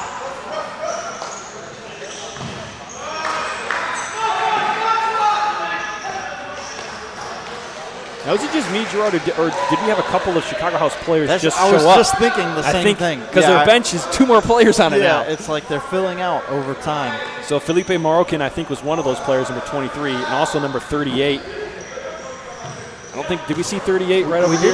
We didn't see them earlier in this match. So I'm guessing those are the 2 that came in, Sergio Amnesty and Felipe Marroquin.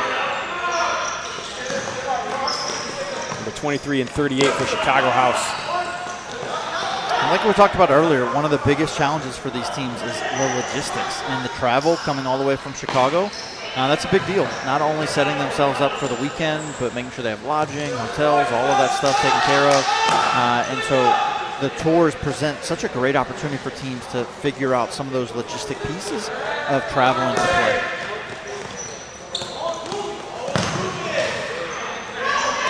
Shot from Eric Carey, handled by... I don't know that I've ever seen a ball bounce from a kick-in.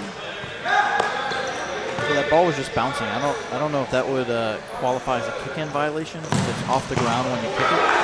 Long strike from Hernandez. Yeah, I don't know. I actually missed it, so he like dropped the ball to kick it in, and it bounced, and then he hit it while it was bouncing. Oh my! Tough opportunity on the, or I should say, execution for Jarrett Gill there. Not the connection that he wanted.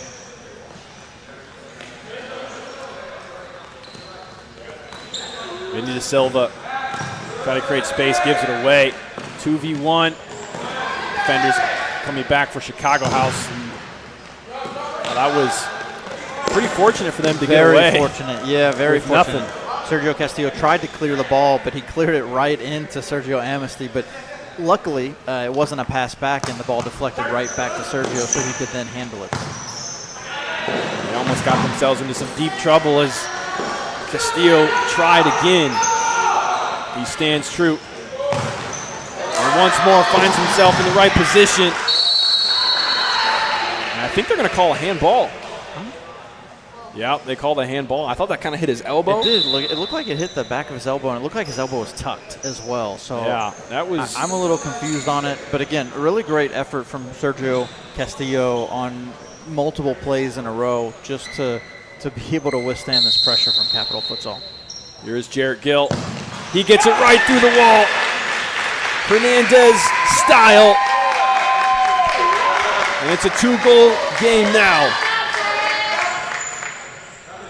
Yeah, that's always one of the tough things is the wall, to stand there. But when you create a little bit of space and movement from your legs, it just creates that opening. Jarrett Gill exposed the opening and took full advantage.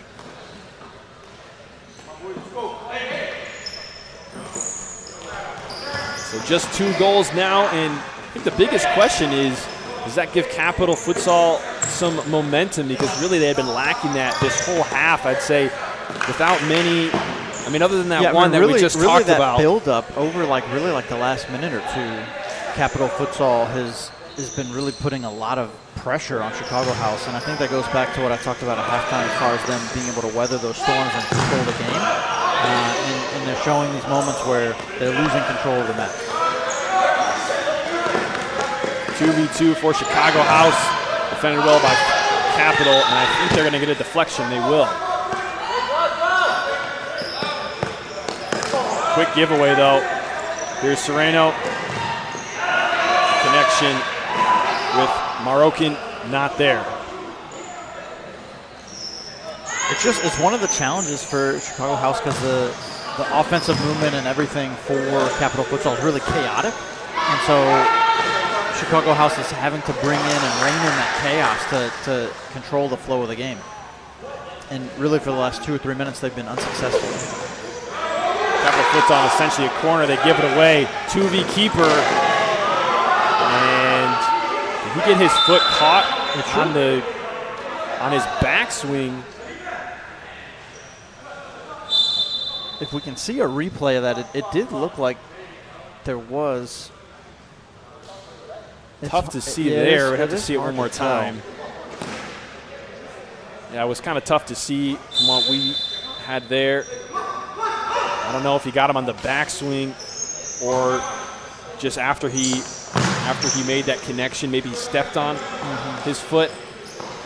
The official on the far side definitely had a very clear view of it. I am shocked in that situation that he was even taking a shot to begin with. Yeah, I was too. It was 2v keeper and you're, not even at the 10-meter mark yet. I was surprised as well. Chicago House give this one away.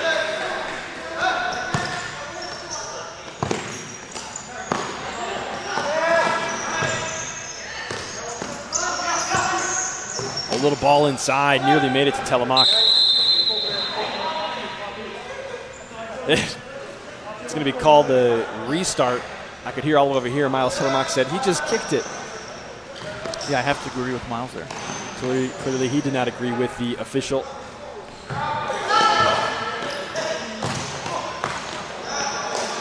Nice play from Chicago House to get this one close to Ivan Sereno. Didn't make it to him. Now just over 11 minutes to play. Capital Futsal have 2 goals to make up to get back in this game.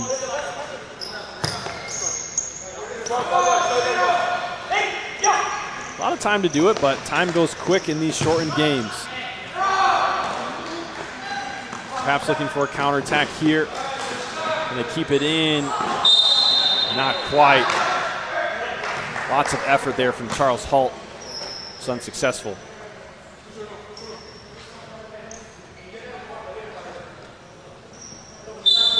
Interesting to note, Capital Futsal, no really like official coach on the sideline. It's all players today. I don't know that they had a coach last time. I think I think Charles Holt is I was going to say the player coach. He's kind of the player coach. I believe he had a part to play in founding the club as well. Yeah, from everything we have garnered about the club, Charles Holt did start it, and he likes to play, so he's out there playing. Collision there on the far side. Capital Futsal takes over after no whistle. Gill trying to keep it in. Does for a moment, but Piang can't do the same. You see there, just in the corner of your screen, some of the players for the next game to come getting ready. Lansing City's going to turn right around and play one more game tonight, and they're facing Grace Futsal. Yeah, as much as the first game was a disappointment for them to walk away with a win or with a loss, without walking away from a win in this second matchup will be complete disappointment, because they did play Grace Futsal, or they didn't actually play Grace Futsal in the Akron Tour. They did in the consolation game. In the consolation game. But they need this result. They need the result. They have the talent. They should, by all rights, win. on paper, they are the better team. It's just a matter of who will find the back of the net more. And in this one in front of us, we're under 9 to play. Rafael Hernandez gets space, takes a strike, and blocked by the butt of Telemac. I'm pretty sure he got it all the way up there. Yeah, and it's something that we've started to become accustomed to is those long shots from Rafael Hernandez. He puts them on frame with precision. I don't know if we got that on replay or not, but that was pretty fantastic the way he jumped up to block that one, the way it happened. And he's here facing Castillo. Excellent defensive coverage by Castillo. Oh, Jared Gill opportunity near the 10-meter spot. Puts it over. Yeah, you know, on that play right there where Castillo comes out, saves the situation 1v keeper, he doesn't get credit for a save, so it doesn't go into the statistical record books, but it's still a fantastic play. Now up to Marquez. Opportunity coming from that, but now Capital Futsal quickly the other way. Ryder, his ball headed down and away. And now a corner, really just squandered by Eric Carey there.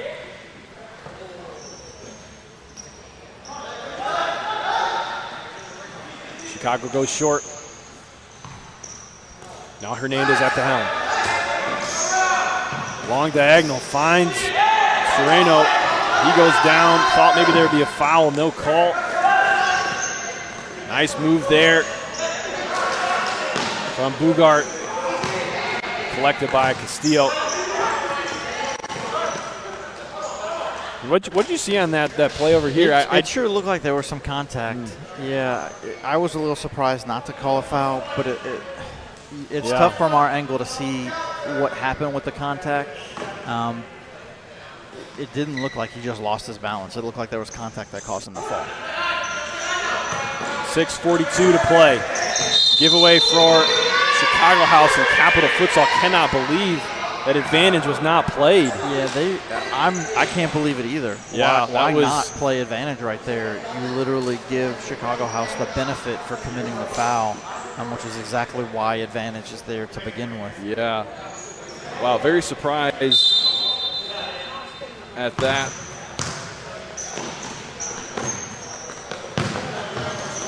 Kick save from Castillo. Not much pace on the chance. Ball into the arc for Capital Futsal. Now over the sideline. Yeah, that could have been a very key moment. I mean, yeah, it really was a big play in the game because it is 4-2. That I'm not sure if the foul would have occurred right in the penalty area or just outside of it. Dangerous free kick area either way. I was surprised that no foul was called. Well, I was referring to the no that advantage. Too. Well, yeah. I mean, either way, that too. That's a trouble for Chicago House. Wow. Wow. Ethan Ryder surely thought he'd put it into the back of the net.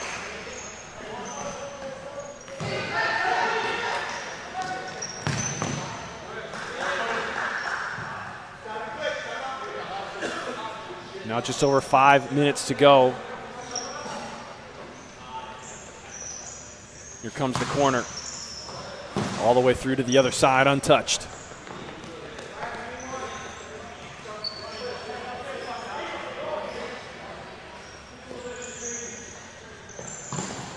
Chicago House trying to maintain this lead. Hernandez has it. Now Bracho back to Hernandez. Hernandez gives it away. Capital Futsal trying to capitalize. It's not really a counter, no numbers, but some pace forward. They give it up.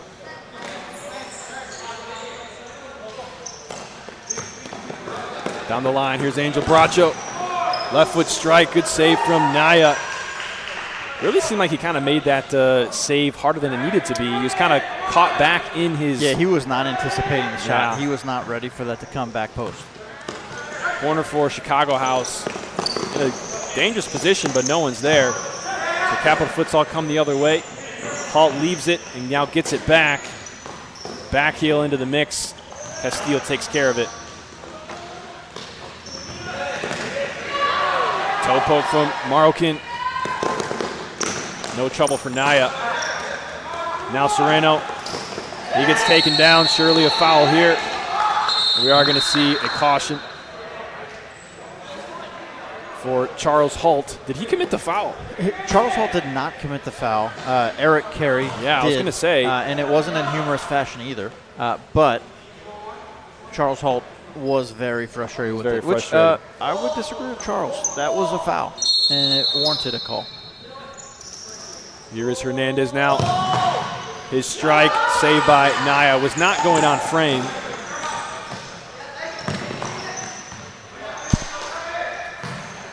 You think it deserved the caution? His dissent, yes. No, the foul. The foul didn't. Well, the foul Which didn't get one. Yeah, the foul didn't get one. It was the dissent. And yes, the way that he responded on it was worthy of a caution, especially because the foul wasn't even on him to begin with. Yeah. And so regardless if he's the coach of the team, he cannot, when on the court, address the officials in that manner. Really, even if it's on the side, he still cannot address the officials with that level of intensity and expect to walk away without receiving a caution. That is one interesting thing about having player coach. I mean, we've seen Midwest do it sometimes with Gio Garcia, of course, Jinga with Satoru Matsushima. But there's something to say about like a coach being able to have the liberty to get a yellow to like communicate something to the officials and kind of show his team he has their back. And when you're a player, it's like you don't really get that extra yellow because now it's on you and you're playing, you know? Yep. Yeah, it is tough. It's one of the biggest factors that you have to juggle as a player coach, and a lot of times why player coaches really aren't successful at the highest levels of sports. Capital Futsal in desperation mode as this one comes right to the hands of Gerard Ascani. Put me in net. Put him in net. No, don't. He said, I'm taking that back immediately. Under 2 to go here. Telemark goes down. And a dangerous opportunity for Capital. They got to go quickly. Jarrett Gill stands over it. He's going to get his space. Clock still ticking.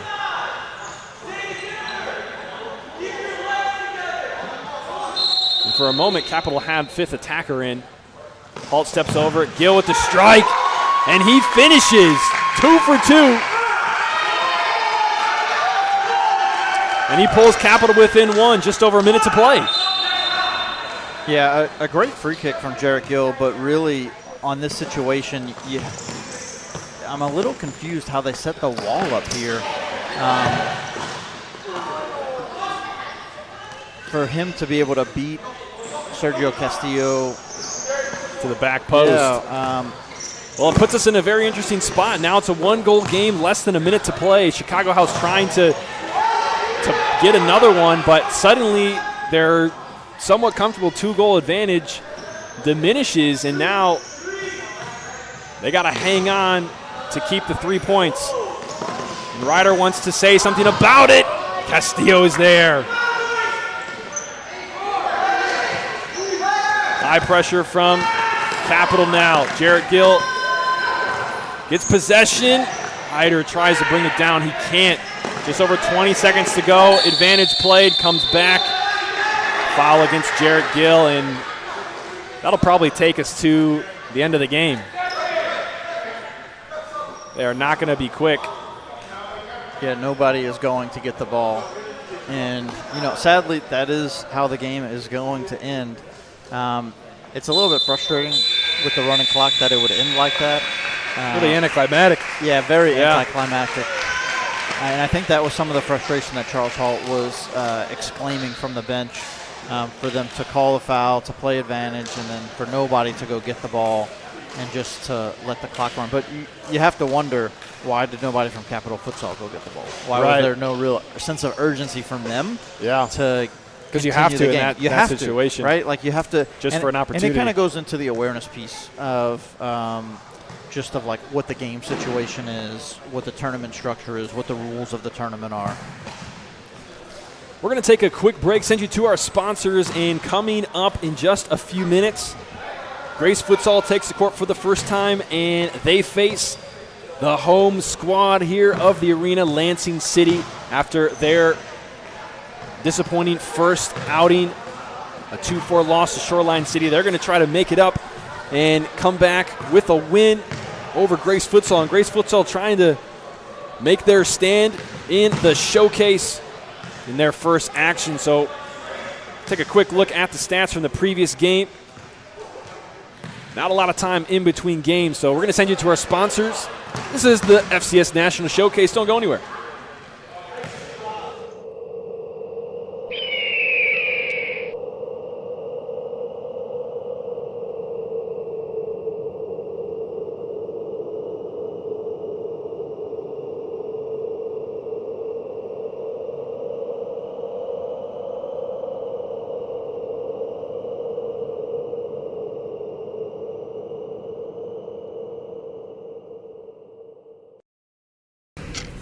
Committing a crime so you can try to escape from prison. Bad idea. Go into the pod escape room to play an escape game with your friends. Great idea. Test your skill as an astronaut in outer space. Find Santa in Save Christmas. Or take a vacation to an abandoned island. Just don't get stuck there.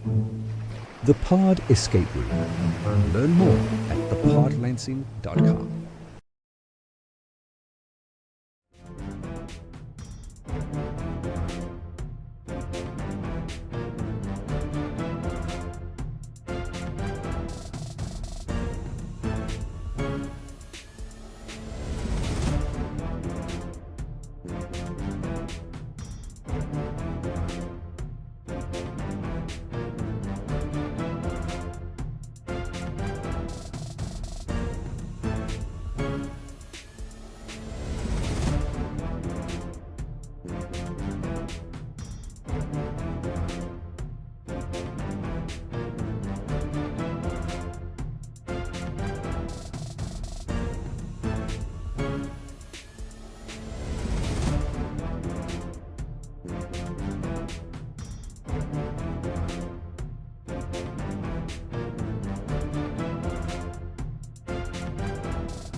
turn the lights off?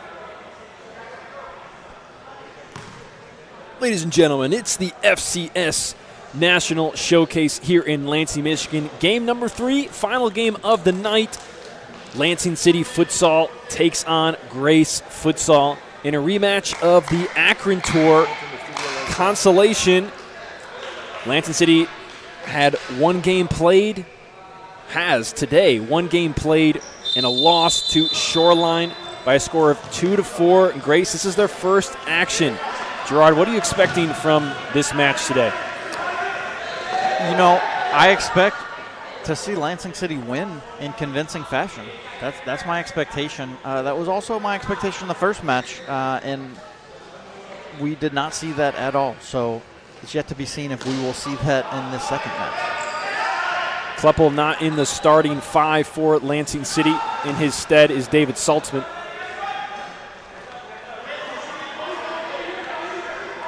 So they show a little bit different here at the beginning of the game, and a 4-second count on Trezor Crispain. I feel like a pretty quick count there.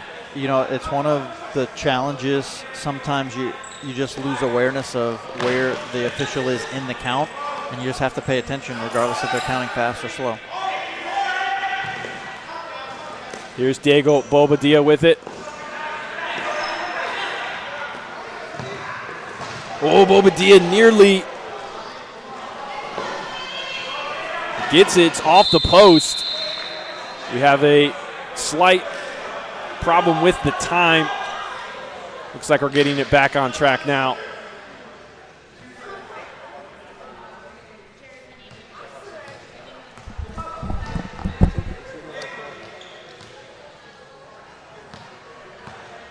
And as we await this technical delay to fix the in-house clock as well as the clock for you at home, you know, Jeremy Kleppel's making his entrance into the game. So is Drew Barney. And we're back underway. Kleppel on the ball to Cernuda. Kleppel. Grace Futsal wins the ball back, but Trezor Crispain closes it down and wins it.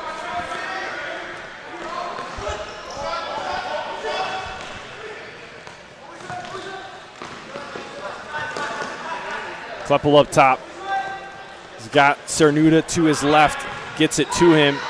He goes down, no call. And here comes Grace Futsal the other way. Drew Barney, the last line of defense. He makes it count. Yeah, excellent effort from Barney there. Knowing he's the last defender, he cannot let them buy him with the ball. Nice turn there from Cernuda.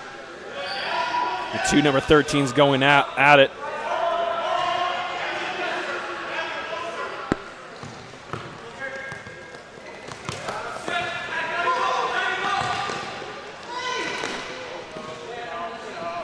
Now Grace collects. Crispain takes it away. Can he find space? Nothing there. He gets a double on him now. Taken away by Grace Futsal. Some physical play here early on in the first couple of minutes. Yeah, you just love to see the intensity by Crispain there. Whether he's winning the ball, losing the ball, he's giving maximum effort either way. Trying to go up the line was Kazmierski, blocked by Crispain, and now Cernuda with a toe poke. Another one, Barney. Crispain gets taken out. Ooh. That one did not look pretty for him. He's hobbling over to the bench. Hopefully he's okay. Yeah, hopefully he's okay. I mean, that's a vicious tackle, and he looks in incredible amount of pain. You know, I know he got the shot off, but there was no foul call. And, I mean, I have to say I'm surprised. It did seem a little odd. Was kind of like in the act of the shooting, but like you said, it did seem kind of dangerous tackle. Yeah. And it didn't look like the tackle got the ball. It looked like he just hit it wide. And that was in the penalty area, so it would have been a PK if a foul was called. High pressure from Grace Futsal. Lansing City trying to capitalize. Great save there from Christopher Alvarez.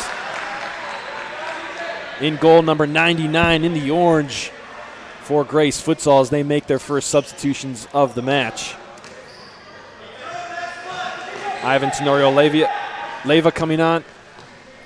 Number 17, as well as number 20, Jeremy Mazarregos.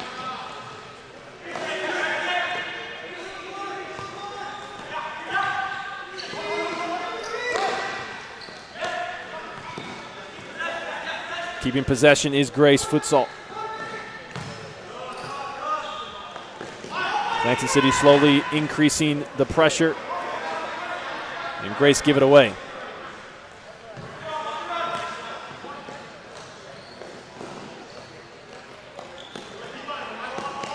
How much of a factor do you think, Gerard, is the fact that this is Grace's first game of the day and Lansing City just played 2 hours ago?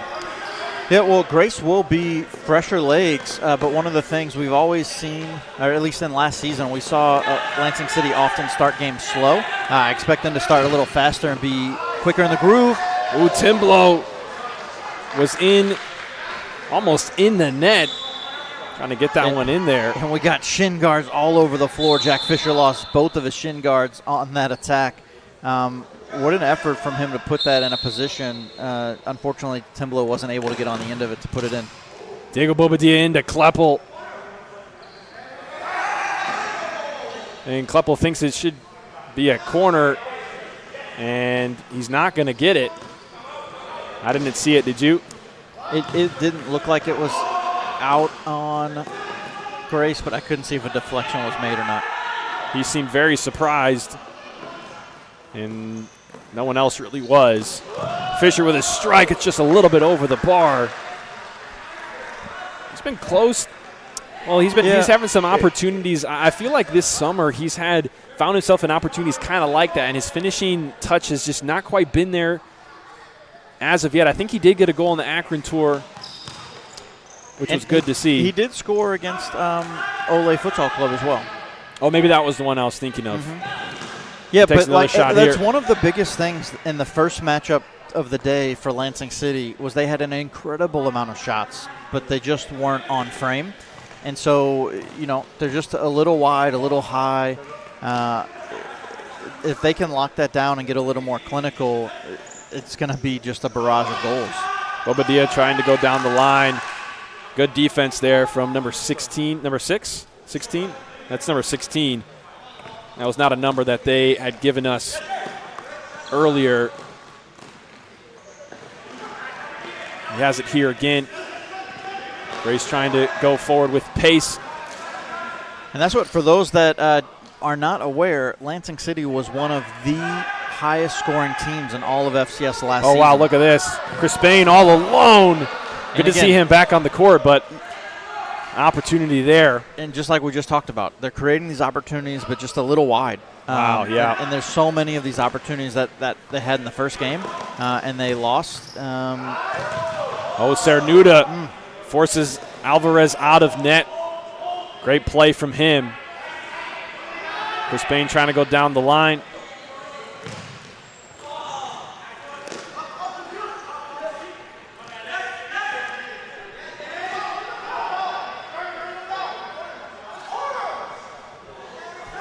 And Saltzman can't believe that's not a corner. Neither could Cernuda.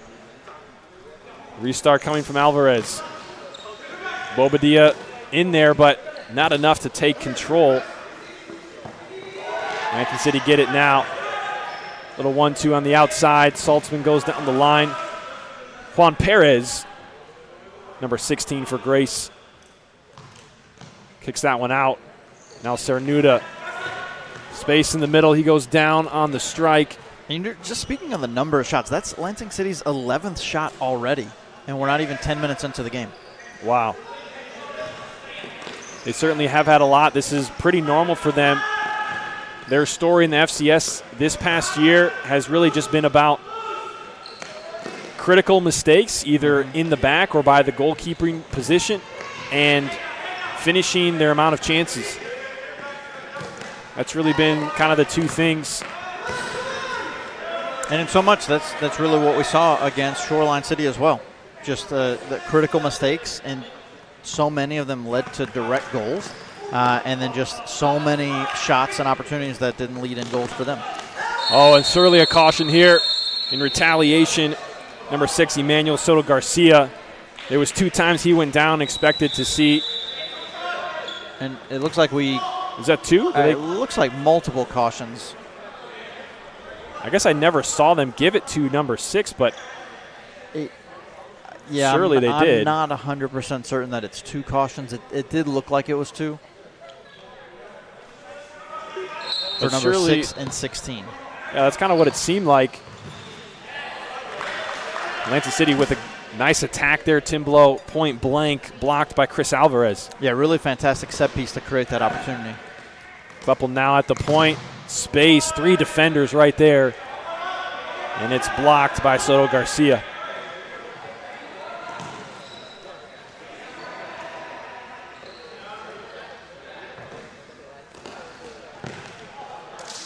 Little different look for Lansing City this game.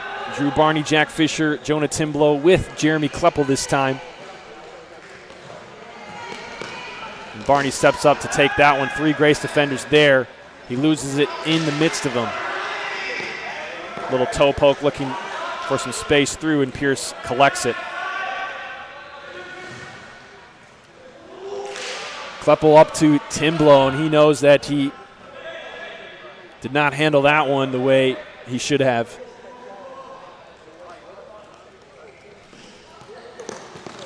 Distribution up to the halfway mark, and Kleppel's going to be called for a handball.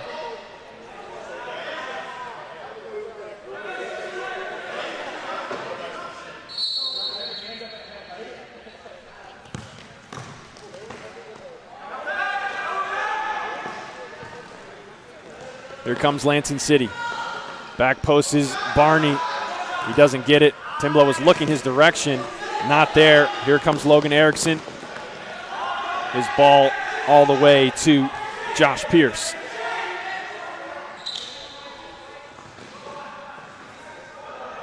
Couples ball to the back foot of Fisher. Just behind him, it goes out of bounds. Grace takes over. 10:40 to go. Scoreless here. This is the only game so far tonight that we have been scoreless at this point in the game.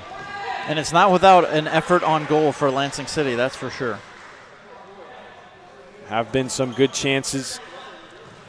Alvarez with 4 saves. And a couple others missed by Lansing City, gone wide or high. Opportunity perhaps here on the counter. Fisher's toe poke on frame. Chris Alvarez denies that. And that's Lansing City's 13th shot. They're still keeping up that greater than 1 shot per minute. Wow. Another one from Barney, blocked. Here's Saranuda, tries to go between defenders. He goes down, no call. Chris Bain fighting through 2 guys. Can't do it. Restart up to the pivot. Matt Fairchild for a moment.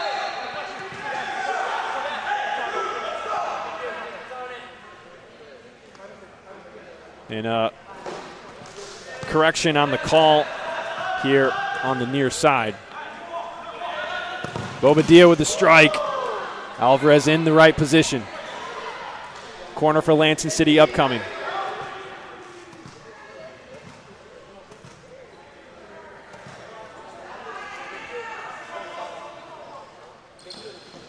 Bobadilla takes it inside. Saved by Alvarez. Grace futsal the other way. Oh, Chris Payne and Luciano, what great defensive effort to win that ball back. Saltzman tried to go long to Luciano. Saranuda couldn't get it to him. The ball finds its way back to the hands of Pierce.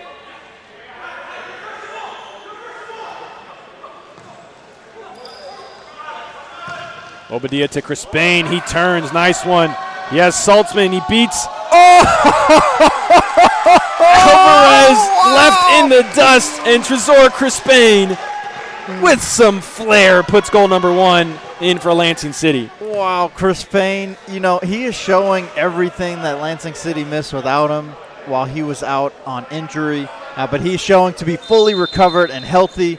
Wow, you know, we've been talking about his defensive effort and the intensity that he brings, but that's showing some of his flair and his technical skill. But Tresor Crispin gives Lansing City the advantage here with just under 8 to go.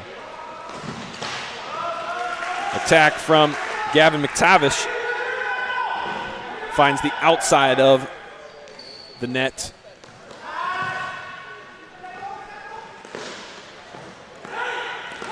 So what happens next after the goal from Lansing City?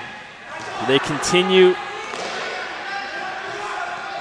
their push, or does Grace respond? Timblow with it. His strike off balance well wide.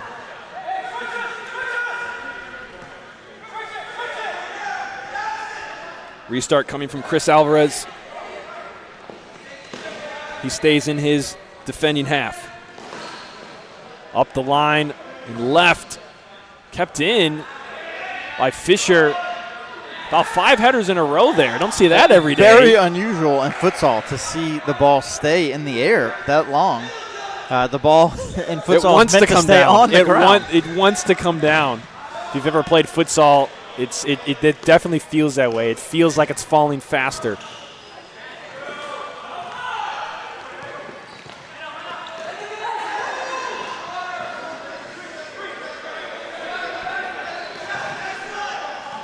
Ball in the air to the middle.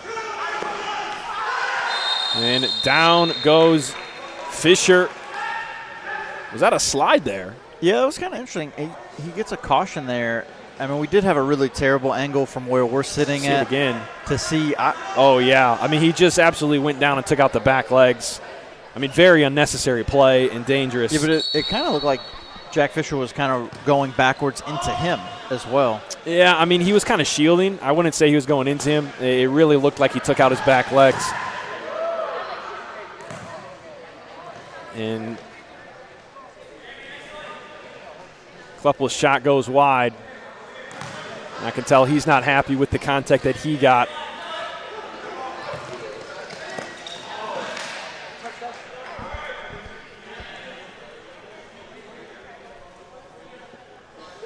(1-0) here. First half, 5.5 to go.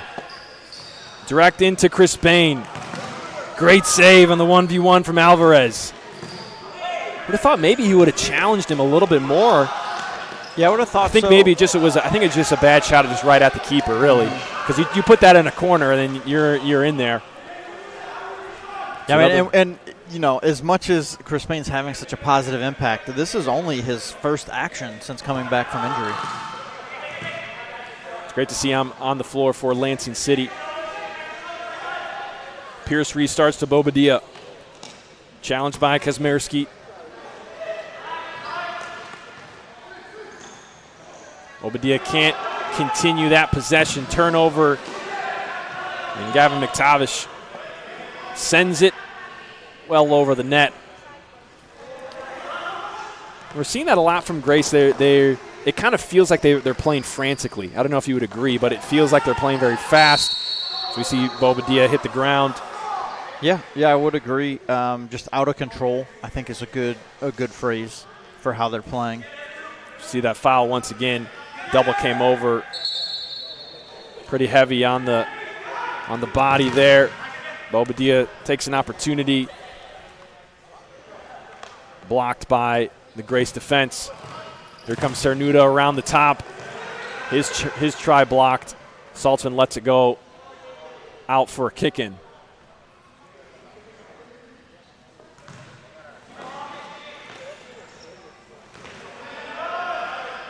Attempt down the sideline, stopped by Emmanuel Soto Garcia. Now Cernuda just across half. Down the line. Left foot strike. Oh, and that's going to go down as an own goal.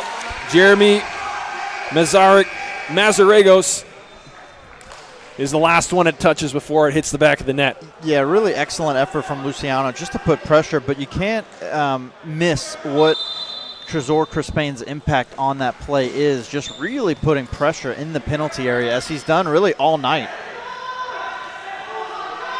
Goal number 2 for Lansing City with just over 3 to play. Off the ball in from Luciano, and the pivot play from Chris Spain just to kind of cause a ruckus as he tries to, post up in that area and causes the own goal.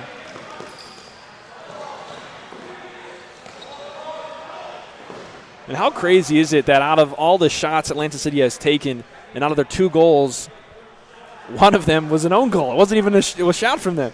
Yeah, it's it's one of the things in futsal we talk about a lot, just aiming your shot near the back post and just putting it in a dangerous area. And really that's what Luciano did, just put the ball in a dangerous area. Nearly again, as Barney put that one in a dangerous area, as you were just mentioning.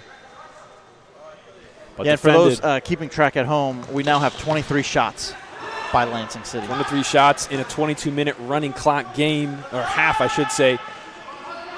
That is a lot of shots.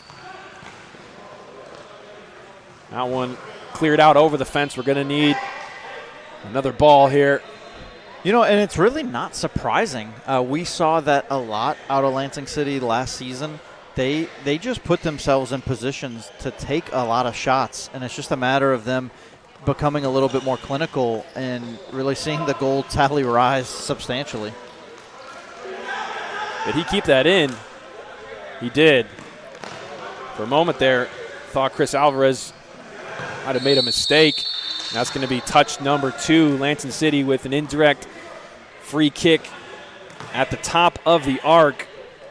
Yeah, so it started off with really like a fantastic play for him to keep that in and prevent the corner, but then it ended very frustratingly for him to get his second touch. So what happens here? Does he slam it and say, if you want to be in the way, that's your call, or does he find Jack Fisher at the back post? Jack Fisher's hanging out at the back post with nobody on him. That's what I would do.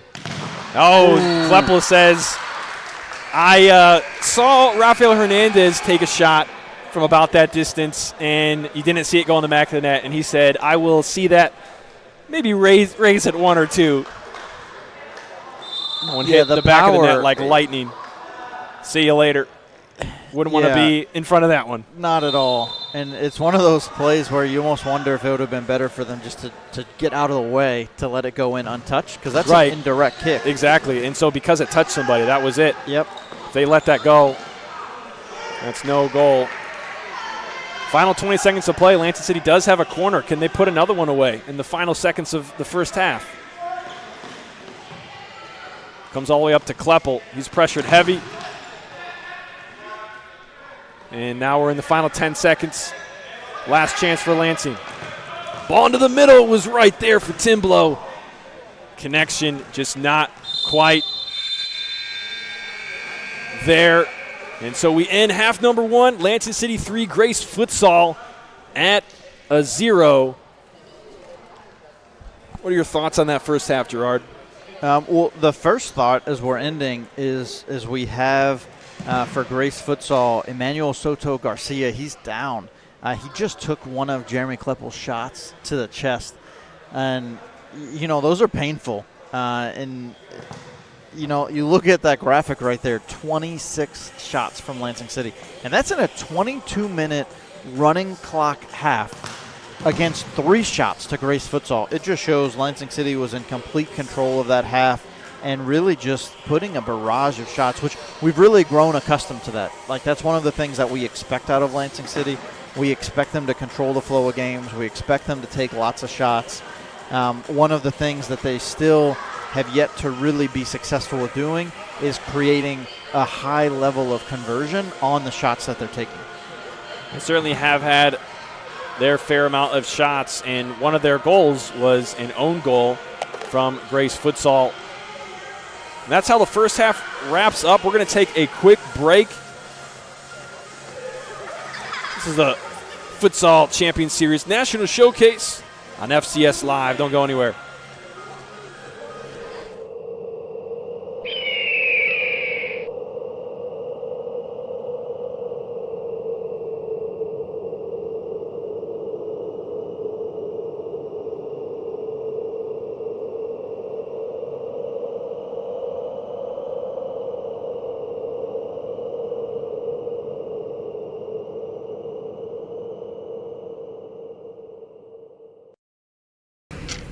Committing a crime so you can try to escape from prison. Bad idea. Going to the pod escape room to play an escape game with your friends. Great idea. Test your skill as an astronaut in outer space. Find Santa in Save Christmas. Or take a vacation to an abandoned island. Just don't get stuck there. The Pod Escape Room. Learn more at thepodlansing.com.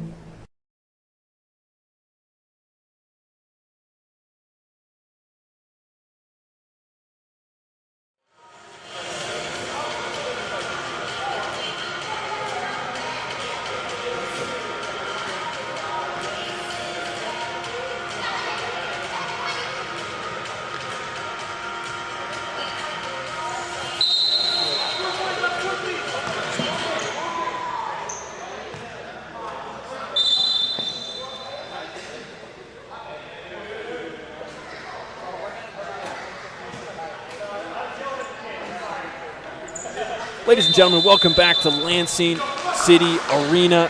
Half number 2 is underway between Grace Futsal and Lansing City. 3-0 lead for the Lansing City side. As they look to redeem their early loss to Shoreline. Luciano Cernuda, he has been a shot machine tonight. It's his 8th shot of the night.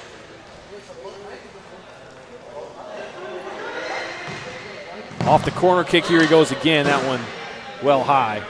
Yeah, well, Lansing City starting the second half the way they played the first. They already have 3 shots just like that.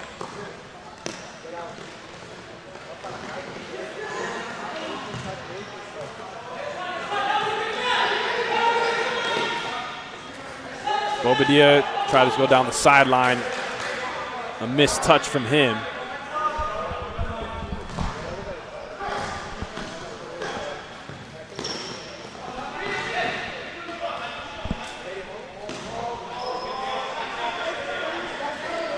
Crispane holding it up now. Now into Cernuda with a turn. Bobadilla on. Wow, that one bounced right across the face of goal, but no one was really in a position. 4 players there, and no one could really make a play on it. Bobadilla got behind the keeper. And early chances for Lansing City in the first 2 minutes. Cernuda's going to add to it, just off, and Crispane at the back post. So close. Yeah, so close. Crispane was almost in position, but he nearly had to be at the post to be able to put that in. Yeah, it's one of those things where basically be in the net to score the goal. I mean, you have to like kind of time it right. You have to be in the right spot. It's very tricky. From what I hear, you were yourself a bit of a back post specialist. That was what I spent most of my time doing on the futsal court, as Cernuda toe pokes it just wide. So for any of those futsal fans out there that want to be a back post specialist, what advice would you have for them? Get there a lot. Or have a player like Cernuda who doesn't need the back post. Doesn't need it at all. Wow. And he chips, just a little chip there into the back of the net. Goal number 4 for Lansing. And great effort right there from Bobadilla to poke that ball away, get it loose, and then pass it off to Cernuda. Cernuda, he has shown his quality consistently for us in the FCS, and once again, he's showing why he belongs here. 2 goals, 11 shots, and an assist tonight for Luciano Cernuda. Or I should say in this game, not just tonight, in this game. They had a game earlier. This, of course, the first game for Grace Futsal.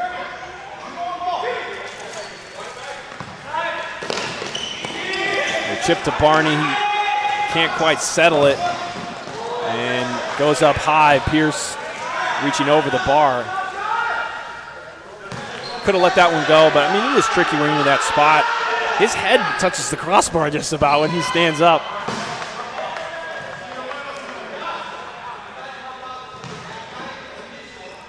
It is. It's one of the testaments to why he's such a good shot stopper is just his frame. It really sets him up for success.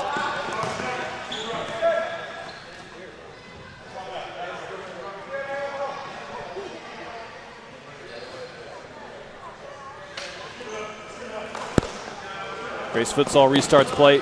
Chris Alvarez over to Juan Perez. Up the line. Pressure from Lansing City.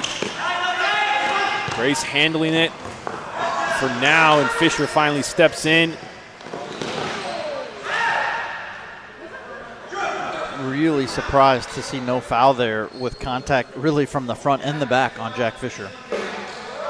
No call from the officials. And Grace restart play, going back to their keeper.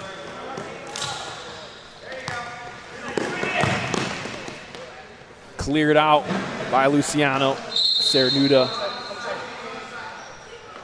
And whistle indicating will be a kick in. And because he's going to let it, whoa, wow. He nearly made the mistake of letting it stay, not taking the second touch as a keeper. Now, I was actually just about to say, because he took the kick in, I know. that eliminates him as another opportunity. Mm-hmm. So, Lansing City had this one a little bit ago as well. That's not on Alvarez there. That's ultimately on his outfield player, number 27. That's one of the situations you just have to be aware that you cannot pass back to the keeper after the first touch. I definitely expect to see a pass this time. Nope. Again. Oh, Cernuda with the follow-up. Over the bar. Oh, Kleppel couldn't believe it. Long diagonal off the mark for Grace. That was Juan Perez who gave it the try. Long distribution from Josh Pierce to Chris Spain. That's a good one, putting Lansing City deep into Grace territory. Chris Spain's going to swap out the ball. What a fresh one. Obadiah with it. Now Cernuda. Turn, strike. Alvarez is there once again. His 12th save of the night. He's got to get rid of some tape that was falling off of his hands. And that's Luciano's 14th shot on the night. Long distribution, intercepted by Saltzman. A nice idea, but it's intercepted.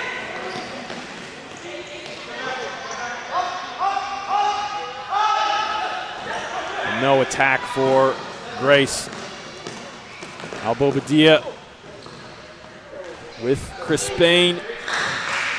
Chris Spain frustrated, not able to get his body around in a position to take a strike. Yeah, it's really unusual for us to see a situation where Chris Spain's not able to just physically impose his will and get a shot off. Corner kick coming up for Lansing City.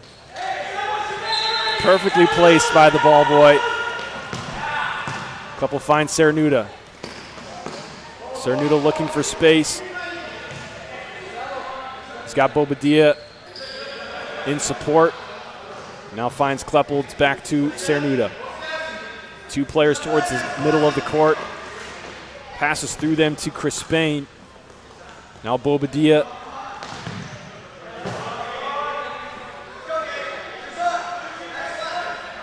And Lansing City will make a change.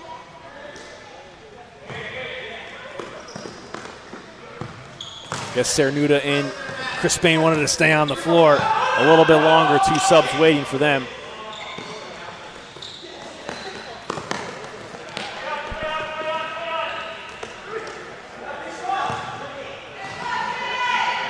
City still with possession. Now Cernuda inside, dangerous. Book it, top shelf in the top corner. Lansing City goal number 5. And Grace Futsal needs a timeout right here. They are just falling apart here in the second half.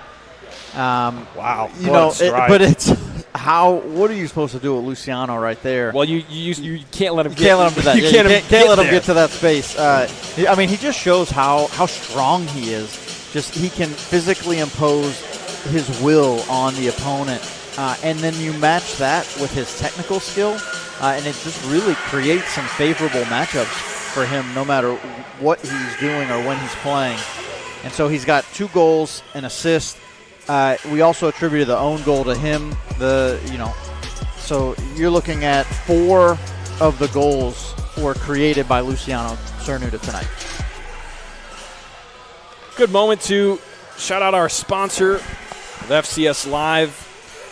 The stream is brought to you by Ally Marketing, your friend in marketing. If you're looking for a marketing experience that is different, that's more like knowing a friend who knows the marketing space, check out allymarketing.us, ALLY marketing.us. Ally Marketing, the official marketing partner of the Futsal Champions Series. Ally Marketing, let's be friends.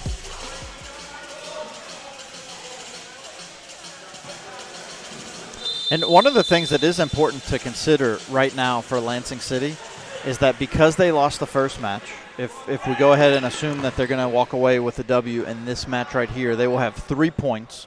And the way that this tournament is set up, the top 4 teams will advance to the playoffs, the semifinals. And to do that, you would think that 3 points may or may not be enough, but the only thing at this point Lansing City can do is score goals and score a lot of them. Yes, and not let any get scored on themselves. That will be their best opportunity to advance, as we have number 19 hits the floor hard and no whistle. And Kleppel will get whistle for that, and he's going to receive a caution.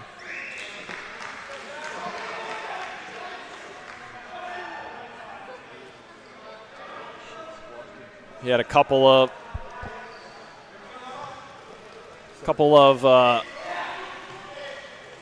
hard contacts there from Kleppel, and he finally draws the whistle. Space there for Ivan Tenorio Leva. Didn't quite work out as we see the foul again that he got cautioned for. Careless turnover right there, kick-in violation.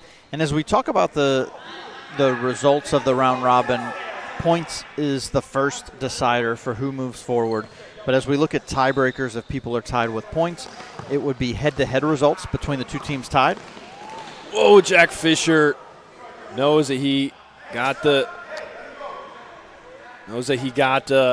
he kind of hit it with his plant foot. I don't know if you saw that, but yeah, he just whiffed on the actual shot. we've seen some more physical play from Grace now. And I think we've seen it a little bit. Did he get hit in the head right there? I think he might have got hit in the face. Looked like he did. Gainier. And speaking of face, head-to-head is the first tiebreaker, and then goal differential is the second, so total goals scored minus goals conceded. The third tiebreaker is goals for, total goals scored. So that's why it's really important here for Lansing City to take full advantage of the last 11 minutes and score as many goals as possible. Oh, Barney chose to try to find Timblow on the extra pass. I think Timblow wasn't quite ready for it. Could have been goal number 6. Just over halfway through the second half.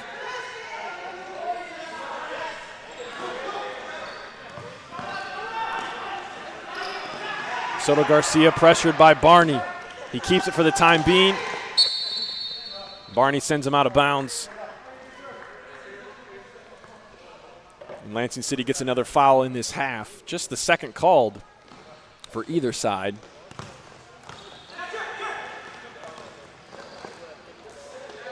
Kleppel wins that one, tries to find Barney, cleared away by the Grace defense. Emmanuel Soto Garcia sends it into the stands. And another friendly reminder, if you attend a futsal game in person, be alert, be aware. The ball comes off so fast.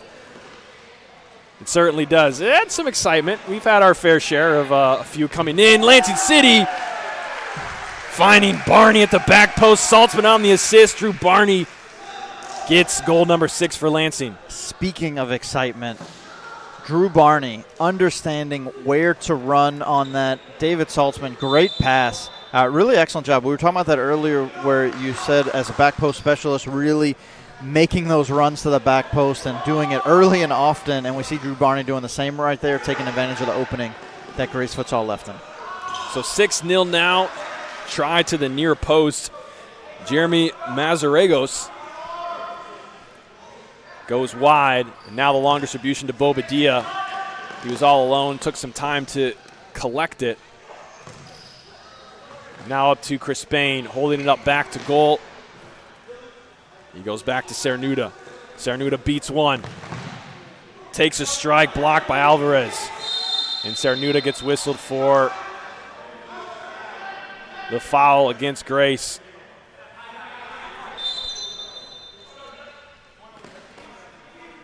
Grace to restart a high chip.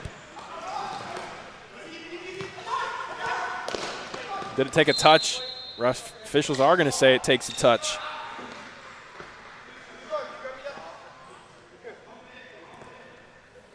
So right around the halfway mark, Cernuda to put it in.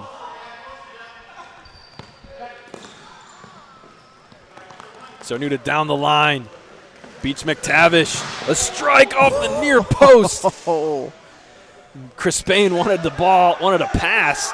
Honestly, that might have been the best choice. But it might have been, but he's been setting that up all game. So he had the opening near post, and he took it merely inches away from another goal.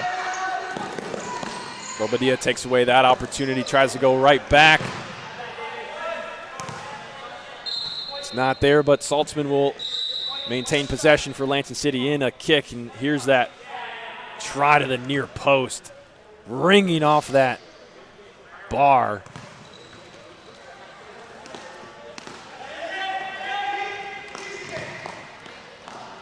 We talk about Cernuda. Here is the bad news for Lansing City. Cernuda is one of, I believe, 3 players. No earbuds. Oh, wow. Bobadilla off of the post. Earbuds are dead. Earbuds are dead. I left you guys on a cliffhanger. I was distracted by the opportunity on net. And but Luciano Cernuda is one of 3 Lansing City players that will not be able to make a semifinal match tomorrow if they make it there. That will be a big miss for them. He has it here. Strike. Well done. Chris Alvarez is there. And it surely will be a big miss. I did think that Luciano Cernuda was the best player in the Lansing tour, even despite them not winning the tour or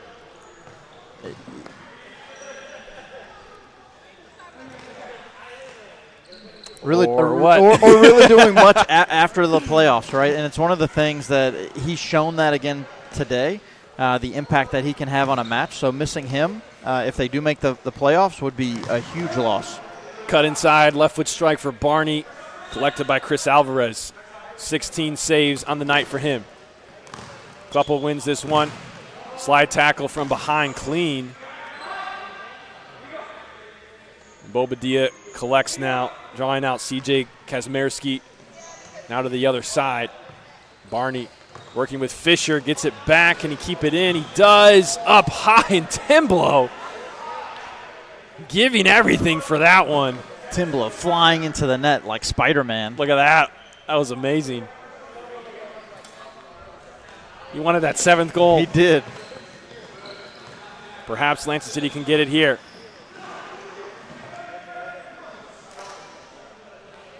Not on for Lansing City. Ball comes out to Logan Erickson. Now back to number 16, Juan Perez.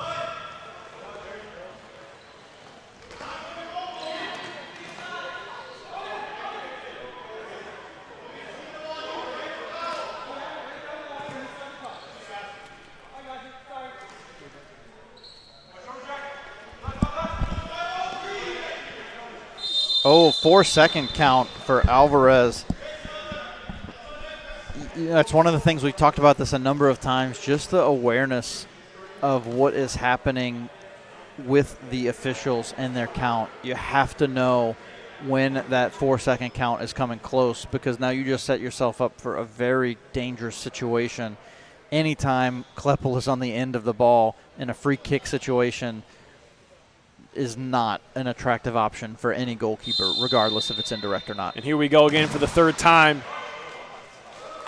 And it's away for goal number 7. I think people kind of got out of the way of that one. Yeah, I think Let's they did, see but it it seems like there was just a slight It deflection. must have been. Just a slight deflection. And sometimes you can't see that. You can only hear it.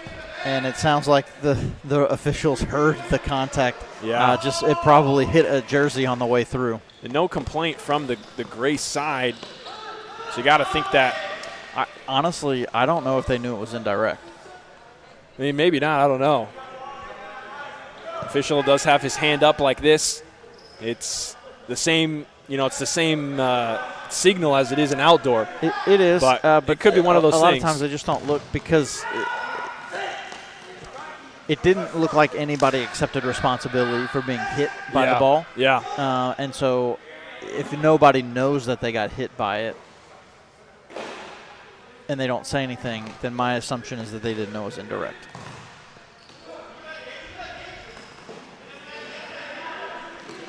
Just over 3 minutes to go.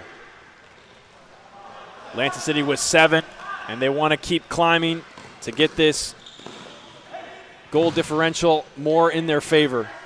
Kleppel's shot goes well high. He comes out for a sub. Bobadilla comes in. Restart to Matt Fairchild. Double from Lansing City. Stays in the possession of Grace. Soto Garcia runs over it. Here comes Fairchild. 4-second call, and it's too long.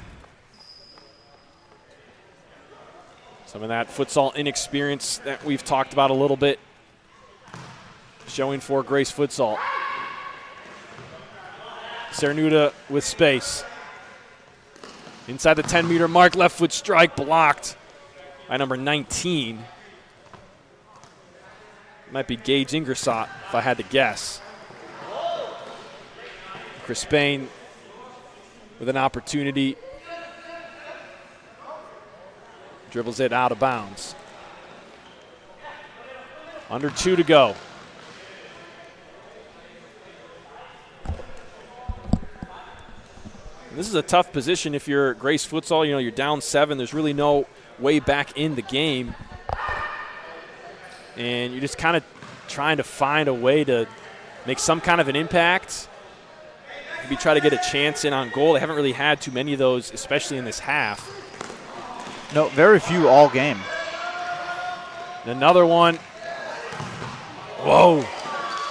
Chris Spain and Saltzman working together, but Alvarez is there.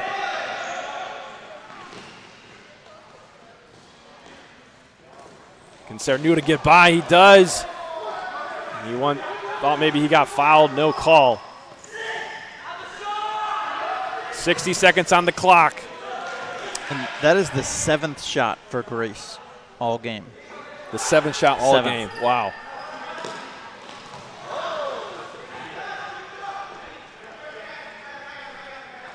Just over 40 to go.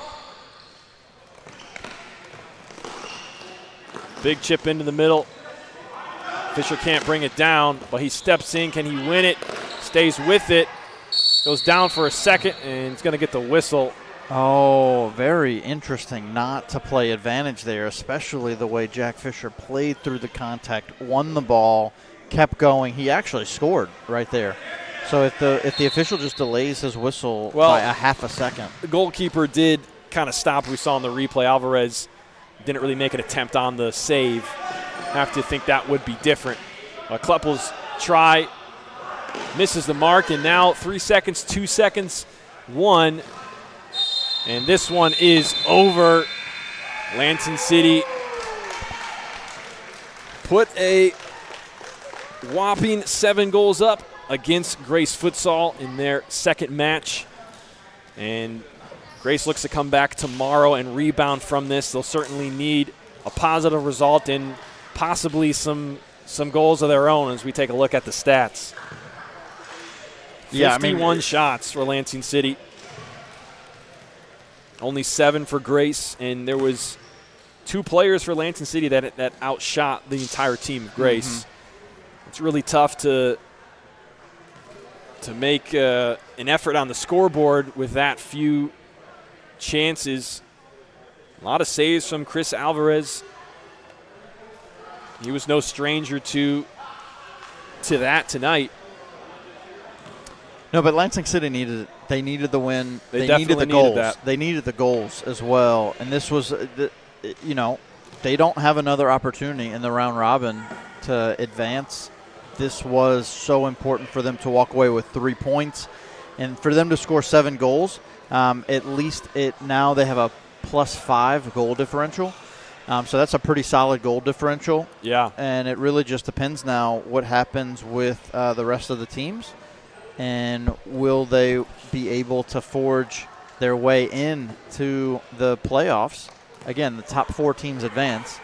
And one of the biggest challenges, honestly, is Olay Futsal Club is going against Midwest United and then Chicago House. Yeah. And we already know Chicago House is amped up to play them. Oh, yeah. So Chicago House is going to be ready to play Olay Futsal Club.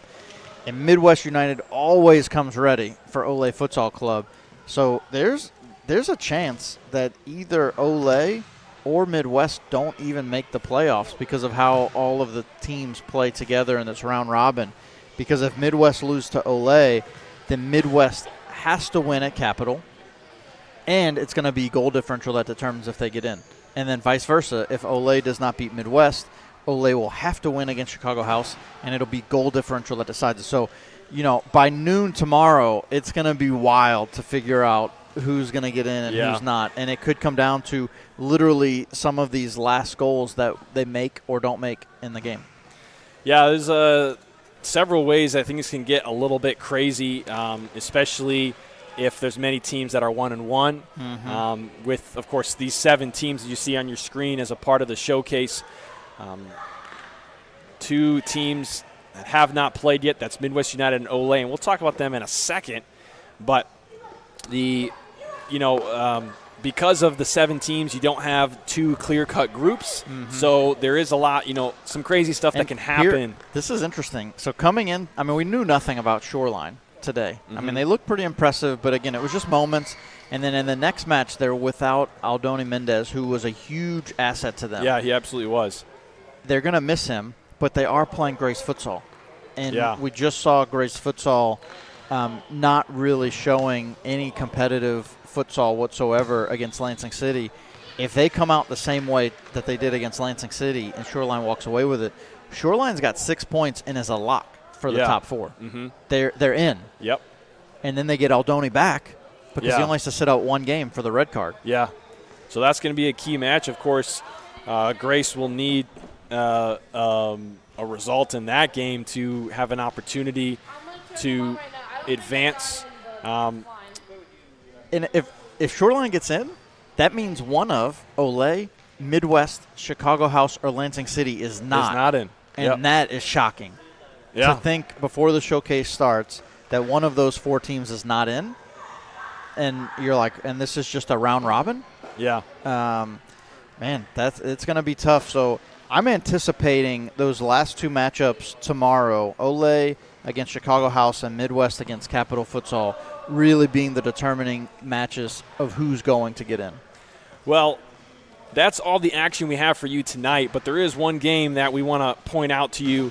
Very first game tomorrow morning. This one is, it's exciting for many reasons, but it's the finals rematch. Olay Futsal, Midwest United, Grand Rapids Red versus Blue. Tomorrow, 9 a.m. How excited are you for this? Domination versus redemption. Again. Same story. Same story. Are we going to play the videos again? When you think about what has happened over the last year and how these 2 teams have continually met in these big matchups, tomorrow is going to be a really intense matchup, and it's so important to start the tour.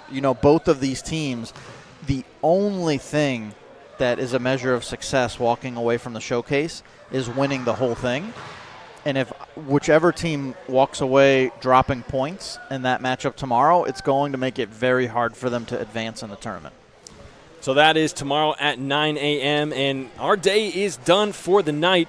Lots of action tomorrow, 4 games, 9, 10, 11, and noon.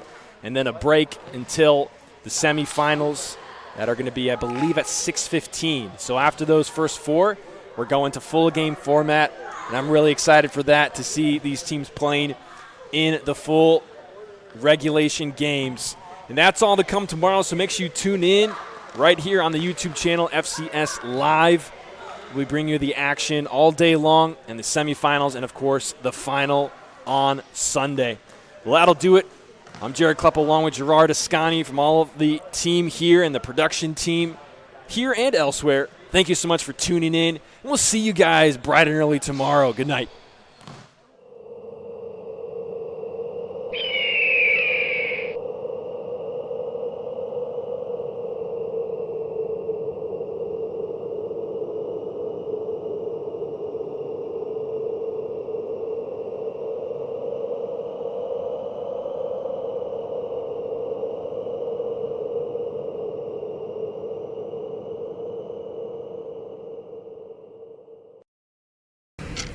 Committing a crime so you can try to escape from prison.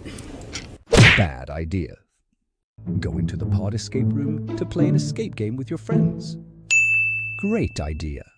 Test your skill as an astronaut in outer space. Find Santa in Save Christmas. Or take a vacation to an abandoned island. Just don't get stuck there. The Pod Escape Room. Learn more at thepodlansing.com.